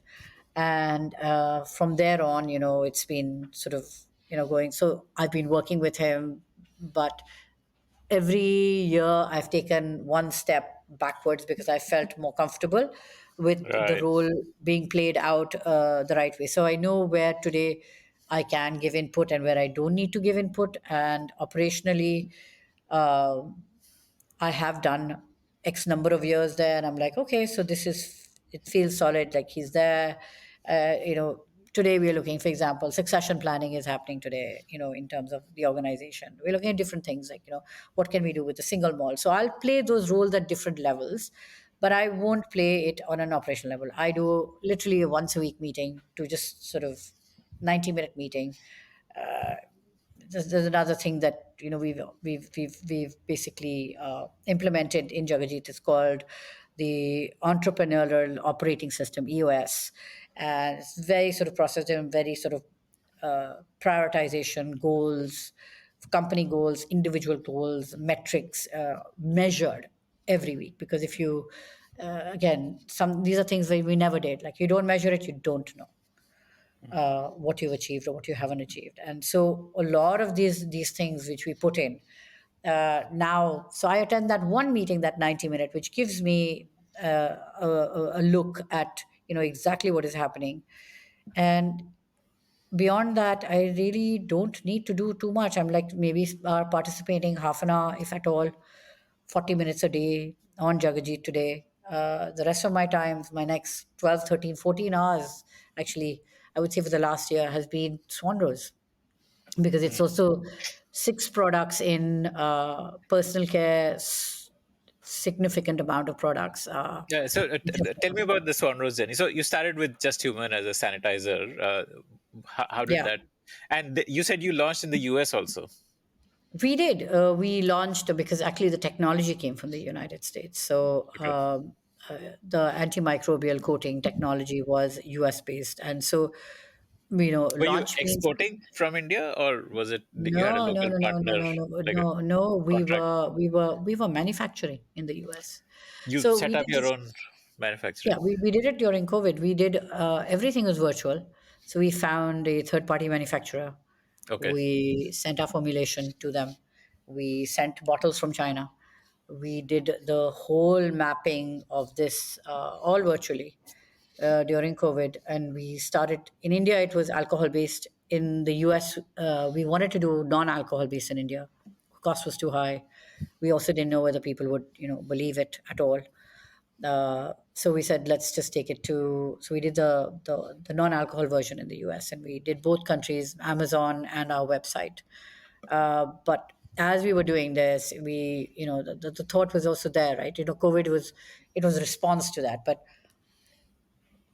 the entrepreneur second order, the spirit had come back alive again of being or wanting to be an entrepreneur. And I was like, well, do I really just want to be doing, is it sanitizer my game, or what is it? And I had a massive autoimmune disease, which I'd experienced, which you know had sort of affected my hair and my skin, and a lot of learnings that came from there, or what I experienced at that time, was that why, and the gap in the market that I saw was that if I want a product that is effective, and I'm a woman over 40, and I'm not dissing any brands here, I go to a department store, really, really expensive brands, I look at 40 ingredients on them, two of them will be dirty. So why do I have to put this dirty product on my skin? Because I think we were very conscious about what we eat and what that does outside. What we forget is that the skin is the largest organ, and everything that we put on it is also having a conversation and going inside. And became very, very sort of mindful of that. And we said, well, can we not create clean products? And then when we go to organic vegan products, if you're an older woman, God bless you, because you'll be waiting months and see nothing happen. So we looked at the California Prop 65 list, and we said, let's look at this list as our holy grail. And everything on that list, 900 banned What is items. this California Prop 65 list? So it's a very exhaustive list of dirty ingredient, toxic ingredients in the Okay. industry. Okay. It In is the much beauty industry. in the beauty personal care industry. It is much Okay. greater than the US FDA list. Okay. I think the list estimated 10 items or 20 items. This has got 900 items, right? It's Oh, just a wow. whole other ball game. So we looked at that list and we said, we will look at this list and we will not have any of these ingredients in anything. But we will not just be a vegan, natural. We will do synthetic, but it will be clean. Why? Because my target market is women like myself who are over the age of 40, but who want to see improvements in their skin, in their tone, and they're dealing with the biggest changes in their life during. So we said, why is it that nobody's actually addressed this, with a clean beauty, by actually combining this? And then we said, was one whole element of it which was interesting, was that again, something that happened during my autoimmune is you stand in front of the mirror and you see yourself, and today you look hot and sexy, and 5 days later in the same clothes you look at yourself in the mirror and you feel like crap, and it's nothing other than something that's gone wrong in your head, right? So we said, how strange is it that nobody has touched the emotive part of beauty. uh, and this is, if you don't feel good, how the hell are you going to look good? And that became the white space that we found. And we said, let's go after this. So the science became the science of neurocosmetics. We searched everywhere and we found this, and we thought it was very powerful because, again, very nascent stage in the industry. Neurocosmetics, the science of neurocosmetics is the skin brain communication. Everything that you put on your skin has a conversation with your brain. What is that conversation is it that it's having? Is it a positive or is it a negative conversation? And how can we drive that conversation further? Because if we are saying that you can put something on your skin and it's talking to your brain, can we put something into your serum or cream or product that will make you feel better? So let's make you look better if you want to, but let's also make you feel better simultaneously, and sort of bringing those two facets together. I guess like a Body Shop would be like an accidental neurocosmetic company. I mean, because there is so much of fragrance in their products, which definitely does create fans out of users. I mean, it's not So like intentional, but So I think it's they source ethically. They are, they go to all these countries in the world and they source, but very different to us, right? Uh, I don't know how clean. I have not gone and looked behind Body Shop's ingredients actually, but I don't know how clean, genuinely clean, all the ingredients are. For us, so there are two aspects to this, right? Akshay? So the neurocosmetics, the science is, it's not just, so it's everything sensorial. That's one side of it. That's the softer side of the science. The science side of it is the actives, the peptides. You know, that sort of link to neurotransmitters, and that's the conversation that happens in the brain, right? The peptide is a protein, chain of protein or amino acid, the building blocks that create collagen or elastin in your skin.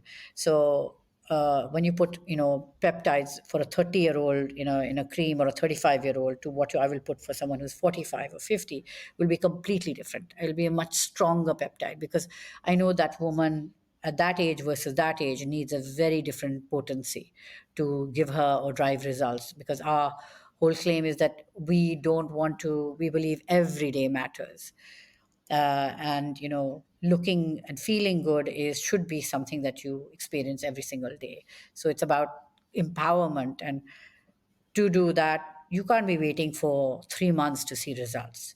You need to see results week 1, week 2, week 3, right there. So all our products are actually driven around, and we make those active claims wherever we can. For example, right now we started with personal care, but the skincare is launching end of November, early December. In the personal care, like you look at the anti-dandruff shampoo, within 7 days, clean product, complete reduction in, 80-90% reduction in dandruff. You look at the hair growth serum, you look at, I mean, you just look at the reviews. Most people, the hair loss stops immediately. Does the hair grow back? Sure, the hair growth does grow back, but that is less under my control, uh, from an ingredient perspective, and more on your hair cycle, right? So if you by default entered and used my product when your hair cycle is in the hair growth cycle, sure, you'll see hair growth. And that hair growth cycle for all humans is a 4-month cycle. So, it depends where you are in that cycle. So it's everything. But I mean, for us, this the clean beauty and, hitting this demographic, which has been completely ignored in India. There is not a single brand that is focusing on women between the ages of 40 and 55. These are women who've who have money, who've reached a certain age. They may be mothers, they may be corporate women, and their skin is going through, by and large, hell by that time because there are so many hormonal balance changes and all of that that's happening. In the US also, and that's an aging population. And it's shocking that it's recently actually that have brands, as I would say, as recent as a few years ago, that some brands have now really started coming in and really targeting. Everybody else is like loose in their language, anti-aging.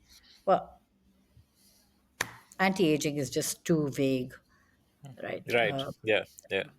Yeah. What is Even it? a like a 30-year-old would be possibly Using a an customer anti-aging of. product. Yeah. Yeah, Yeah. Yeah. absolutely.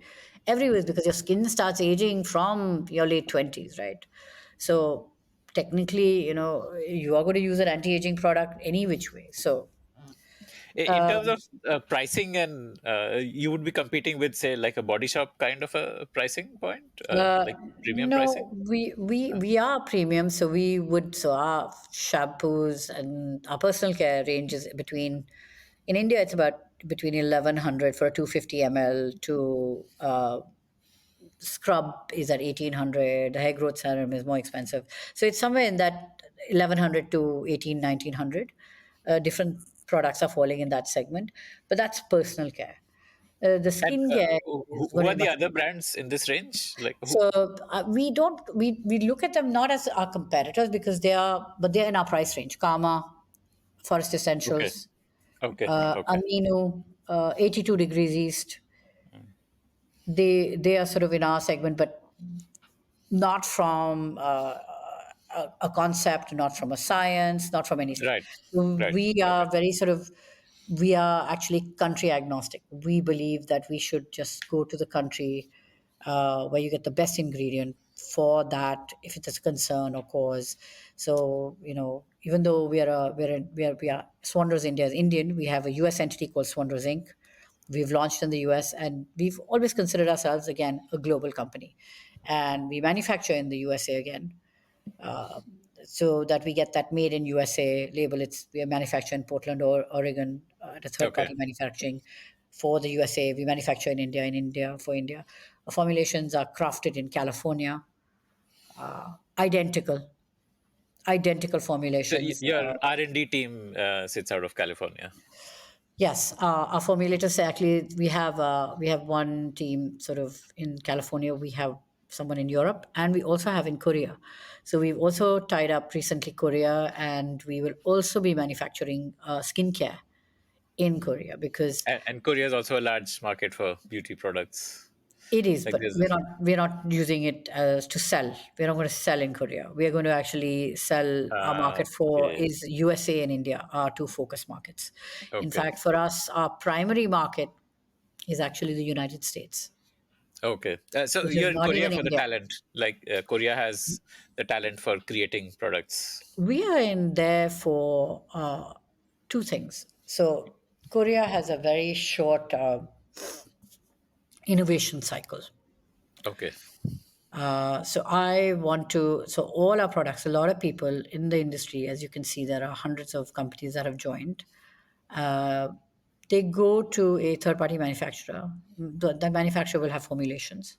They will just buy the formulation. Right. Yeah. They'll put it into their packaging and then throw it out. Right. We don't do that. We don't do that because we are neurocosmetics and we are very specific about what we want in our formulations. And so we build, there might be something very base, and we will build the blocks on top of it. We will say we want 5 peptides of this level, and that's what also makes our formulations expensive. So that's been a big challenge because we've tried to be as conscious as we can for India. So the same product, that same 250 ml shampoo that is selling here for 1100 rupees is selling there for $27.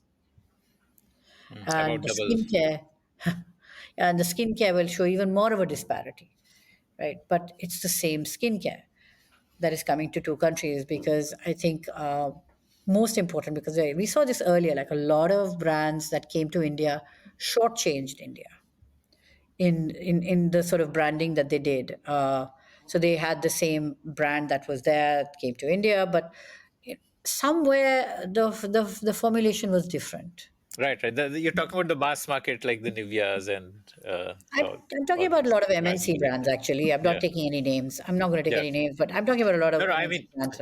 I think it's fairly it's Obvious. well known. Like you go to a like say if you go to GK, you will have shops which sell imported versions of Nivea and Vaseline and so on.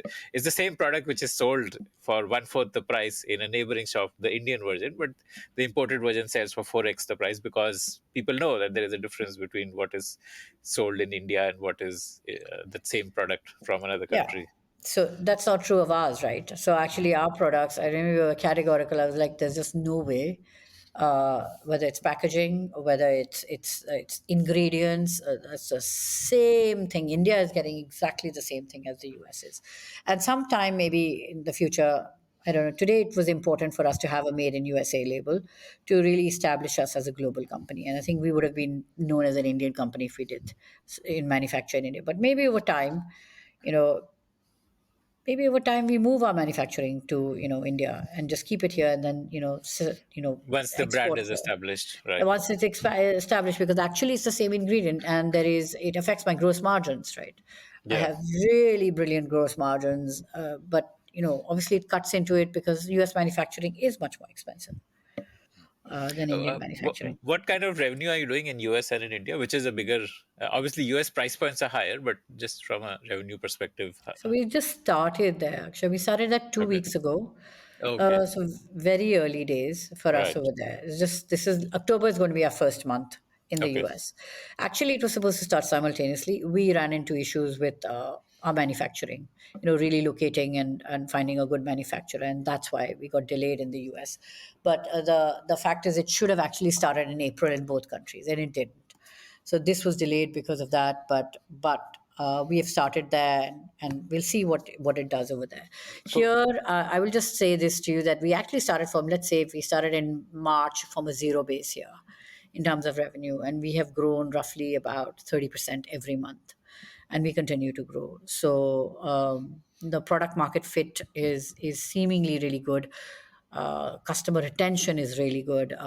We've got early days, 4 months of data only, but we're looking at almost 23-24% customer retention. So we find that people come back to us again and again. So even if sometimes, we've had two stock outs. So early days of startups, going through the chaos of startup.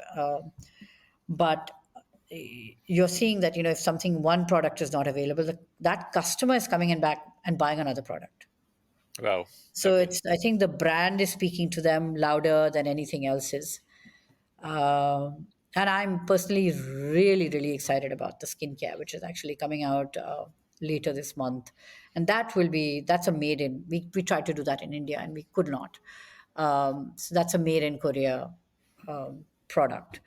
And Okay. I had I went there a few months ago to actually close the unit and begin the iterations of this particular product, which is coming out, which is very, very powerful. So a lot of the skincare is sitting in, I would not compare it to skincare in the current shops or D2C e-commerce platforms. I would compare a lot of our skincare, at least the initial skincare, with what you would actually get at a dermatologist clinic. So this is the sitting at the cusp of what you would generally do in a medi spa. So it's very potent, it's very, very strong, it delivers very high powered results, but it is expensive because I could do the same thing by putting a lot of crap in there for you. But that's not what we are as a company. So What by the end of current financial year, what do you estimate would be your monthly revenue from India and the US? Like, would you cross say 1 CR a month in India? let's say March end, right? Mhm. March 23. So we have looked at a value of both countries. We will be at about 900,000 Okay. Indian rupees. USD. Ah, wow, amazing. Okay, so almost a That, million yeah, million almost dollars. a million Wow. dollars, almost a Okay. million dollars under. Yeah. Wow, But amazing. we also have, And what percentage from US in this? Your anticipation? so because the US has started 6 months, almost lost 6 months, it's almost a 50-50 split. Okay. But I would say that going forward, what happens is that the revenue from the US becomes almost 70%. Uh, Yes. India is about 35%. But the jump between year one and year two is also significant because there are a lot of learnings this year. Suddenly, our products, so this December, end of November, December, we will have three more products. In end of Feb, we'll have another. So you almost have to 12 products by March end also. Okay. And that product cycle of three, four products every quarter is very aggressive. And that is going to continue. So the vision is that we have 18 products, and we will at that point in time sit down and say, okay, which are the heroes, which are not, what are doing really well, do we need to revalue some of these, or do we continue? We'll see how that goes, but the idea is to get to an 18-20 product company before we, in personal care, skincare, hair care. So we've actually done the bag, right? So a lot of people will just do one, just hair care or just skincare, and I think one of the reasons why we chose to come in with personal care, though even it was about the skin, What was is that. the difference between personal care and skincare? So What's an personal care is example of like personal? so not even. So hair care is shampoo, conditioners, and all of Right. that. Okay. But Skincare skincare is creams, is a body moisturizers. lotion, Right. body butters, body washes. It's scrubs, etc. That. But Mm. what we are finding is that there is also today what we call the skinification of hair. So what you would do on the body, you are now doing on the hair. So like you're taking a scrub and putting it into your hair, your scalp, and it's all of these things that are now being used. So it's not just a shampoo and a conditioner, and the hair mask is also quite old now. But then our hair serums and drops and oil, all kind of nuances that are coming into hair care, Okay. which are now heading towards the hair. So you have that, which is hair, and then you have the personal care, which is the body, and then you have the skin.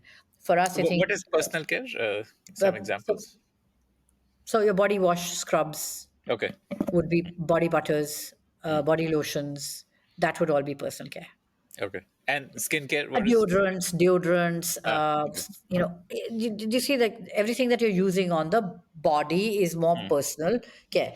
Skin care, largely, we talk about things on the face. Okay.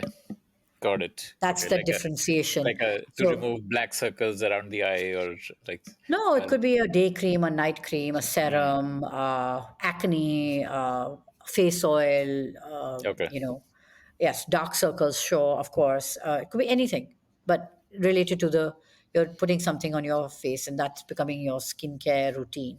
So when you talk about skincare routine, you're not generally referring to your body. You're referring to skin over here. And the reason of this route of personal and hair care versus the skincare was also because we knew the skincare was going to be way more expensive. What we wanted people to do was get a good entry point for people to come in, consume, understand the brand, like us, enjoy us, and therefore, if you've already enjoyed our products at this level, and you trust us and you believe and you like these products, will you now try a product which may be much more expensive, but this is now the skincare, right? And that was the idea of the personal and the hair care. It also was the fact that it has a cycle of 30 days. Like when you use these products, you're using them every day and you consume them in a 30-day period. Whereas skincare, that 50-gram jar is sitting for 2, 3, 4 months sometimes, because that's how long it takes for you to use. Okay. So the repetition cycle was also much slower in skincare. So we said, and that was a very, very conscious decision that we begin with this line, we go to that, Yeah. and that's kind of what we are doing Okay. You said you had a lot of learnings, so like from year one to year two. What were some of those learnings? here. Yeah. You mean in the And just human. Yeah. Yeah, I mean, I think one was, of course, in terms of our agencies, right? Of how, so what we learned from the sanitizer business was a lot about the e-commerce platforms, about Amazon, the functioning in the US. It was almost like a trial basis. Like we learned all the mistakes that were made. We were blocked, we lost seller central listing, we went down for this reason. So all of those learnings, that was actually a lot of digital learnings that we had over the course of the sanitizer business. We have been able to correct, self correct when we've put this into place, because this is also an e-commerce slash D2C business, right? Um, it's all of these things that have sort of played out. But even in terms of strategy and holding on to strategy, we've said that whilst we've created and we follow the same EOS system even in Swanrose, uh, we've said, look, let's here's because it's a startup, strategy can be a little bit more emergent because we are moving so fast. So for us, what we've said is one of our core values here is agility with purpose, and we live that value, and that is about speed. So yes, you'll make an error, but better to make a decision faster, even if it is wrong, than to be very slow processed. So it's about everything is about speed over here of Like getting the to market. And fail fast motto. fail fast model. But for you asked me also, sir, about what is it about Korea? So Korea does that very 90-day, 4-month cycle of innovating and being able to bring things out much faster than anybody else. And so from a supply chain perspective, and my supply chain guy left, and we found him a very expensive resource, and I've technically had to sort of take that onto my own shoulders, which has been a fair amount of a nightmare. And we are a 7 people team here, so we're trying to do 2 countries. Seven is incredibly lean for like $1 million business. Amazing. Yeah, it's 7 people. We'll be adding maybe 2 or 3 more, but honestly, a very lean team. It's like a garage team. Let's put it that way. We are a garage team, and there's nobody's got someone under them to do their job, right? So you find you've risen to a certain point in life. So this is a bigger difference, right? You go to a legacy business and you delegate everything. You sit here and you're not delegating everything. You are doing it yourself, right? Again. So it's a big cycle of change again that's again sort of come with this business, and supply chain has been a nightmare. So we've gone to China. We were dealing through traders. We said costs were really bad, quality was a problem. So we said, let's go take in control of supply chain. We've gone to Korea, to factories. So I think the thing is that what can we control, and some of the learnings came from COVID, of also having a diversified supply chain, right? Should we just be in one direction or two direction? We know these things are going to happen to us quite frequently going forward. As a young company, perhaps not very smart sometimes, I think, by doing this. As a mature company, yes, absolutely required. But it so happened that the US was required. We couldn't exactly manufacture for India in the US. We had to manufacture in India. The skincare came out of Korea. So did it make sense now to carry it to India to manufacture, where we didn't believe the India could actually manufacture the skincare? So Right. rather than Yeah. take it, so by default, it is actually ended up being these hubs of manufacturing.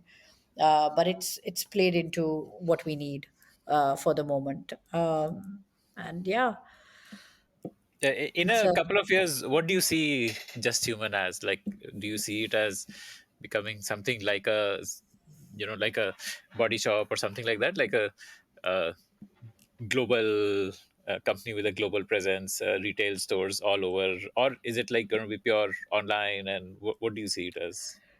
no, I think the vision for Just Human over the next 5, 6 years is we will go to retail in 18 months to 2 years. Okay. We will hit certain numbers in D2C and e-commerce. We will 100% go to retail. Our wish list, of course, our first part of our wish list, at least for the US, is Sephora. In India, we will go to modern trade for sure, because our pricing does not allow us to really list with kiranas. Yeah, yeah, yeah. Unorganized General trade retail, I will. mean, it will Yeah, not really, general trade will not work for us. So we will go right. to for sure, because India even worse. I mean, because the US market, at least 60% of the US market is on e-commerce. Beauty is brought on e-commerce. India, actually, we are still penetration increased, but we're only at 18%.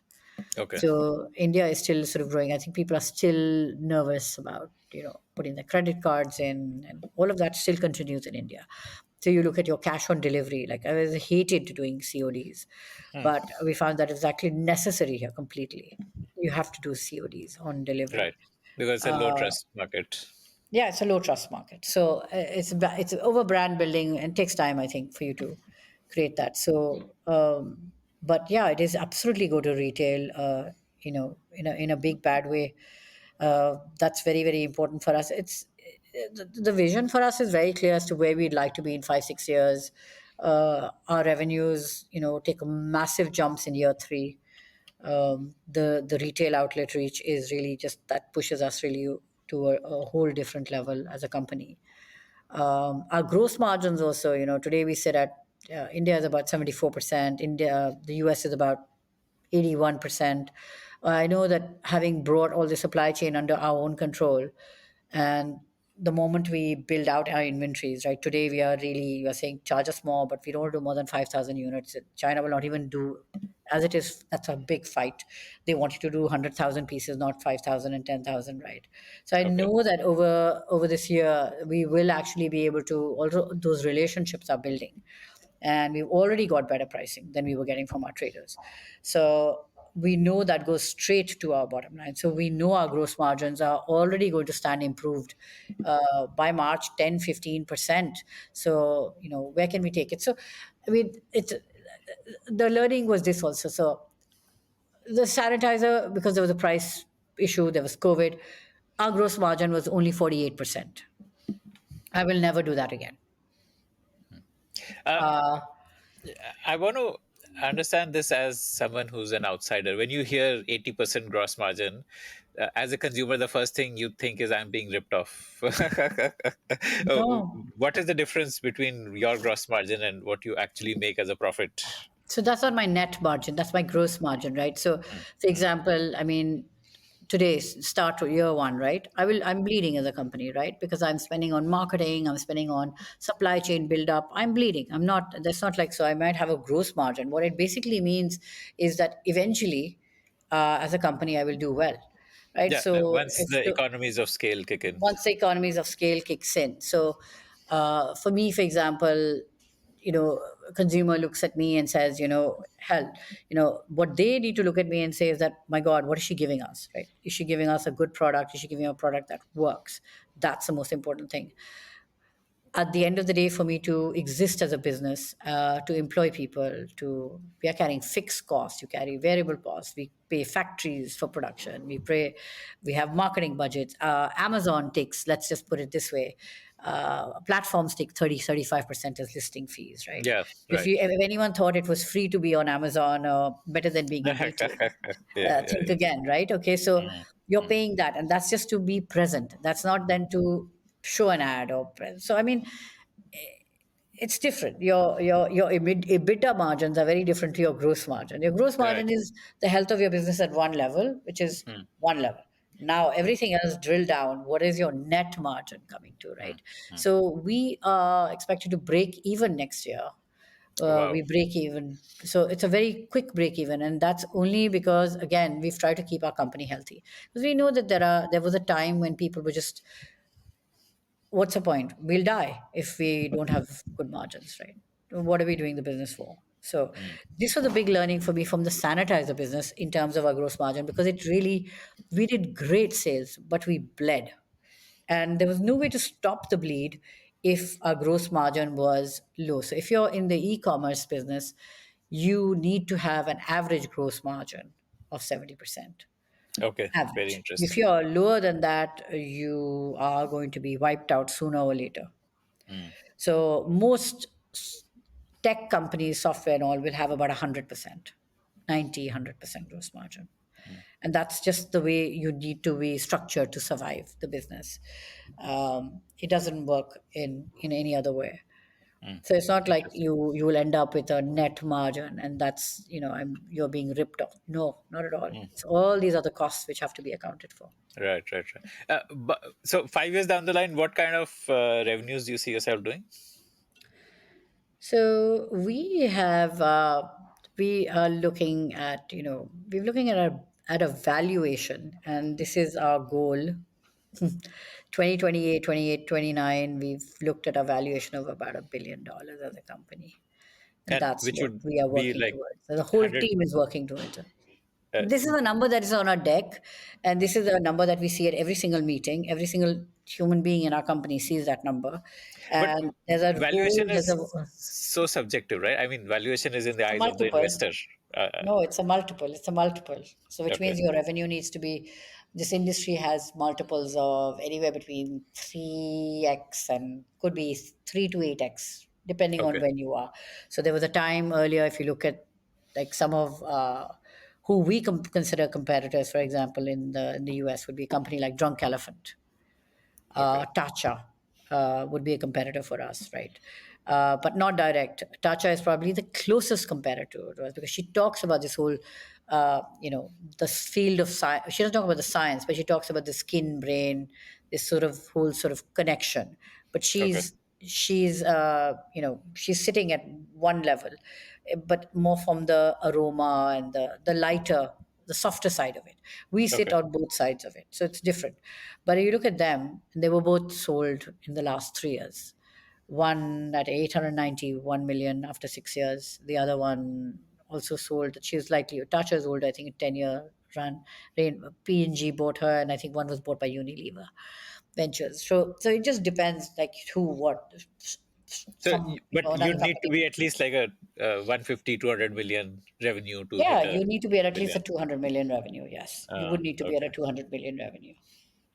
Amazing. So, Okay. yeah, so I mean, for us, even our projected revenue for year three, because we go to retail, and I mean, we've been very conservative, and I know it sounds like a huge leap, but I recently, we've started having some investor conversations. We are looking at a seed raise, fundraise, right? And How we much looked are at you looking to raise? we're looking to raise $2 million. Okay.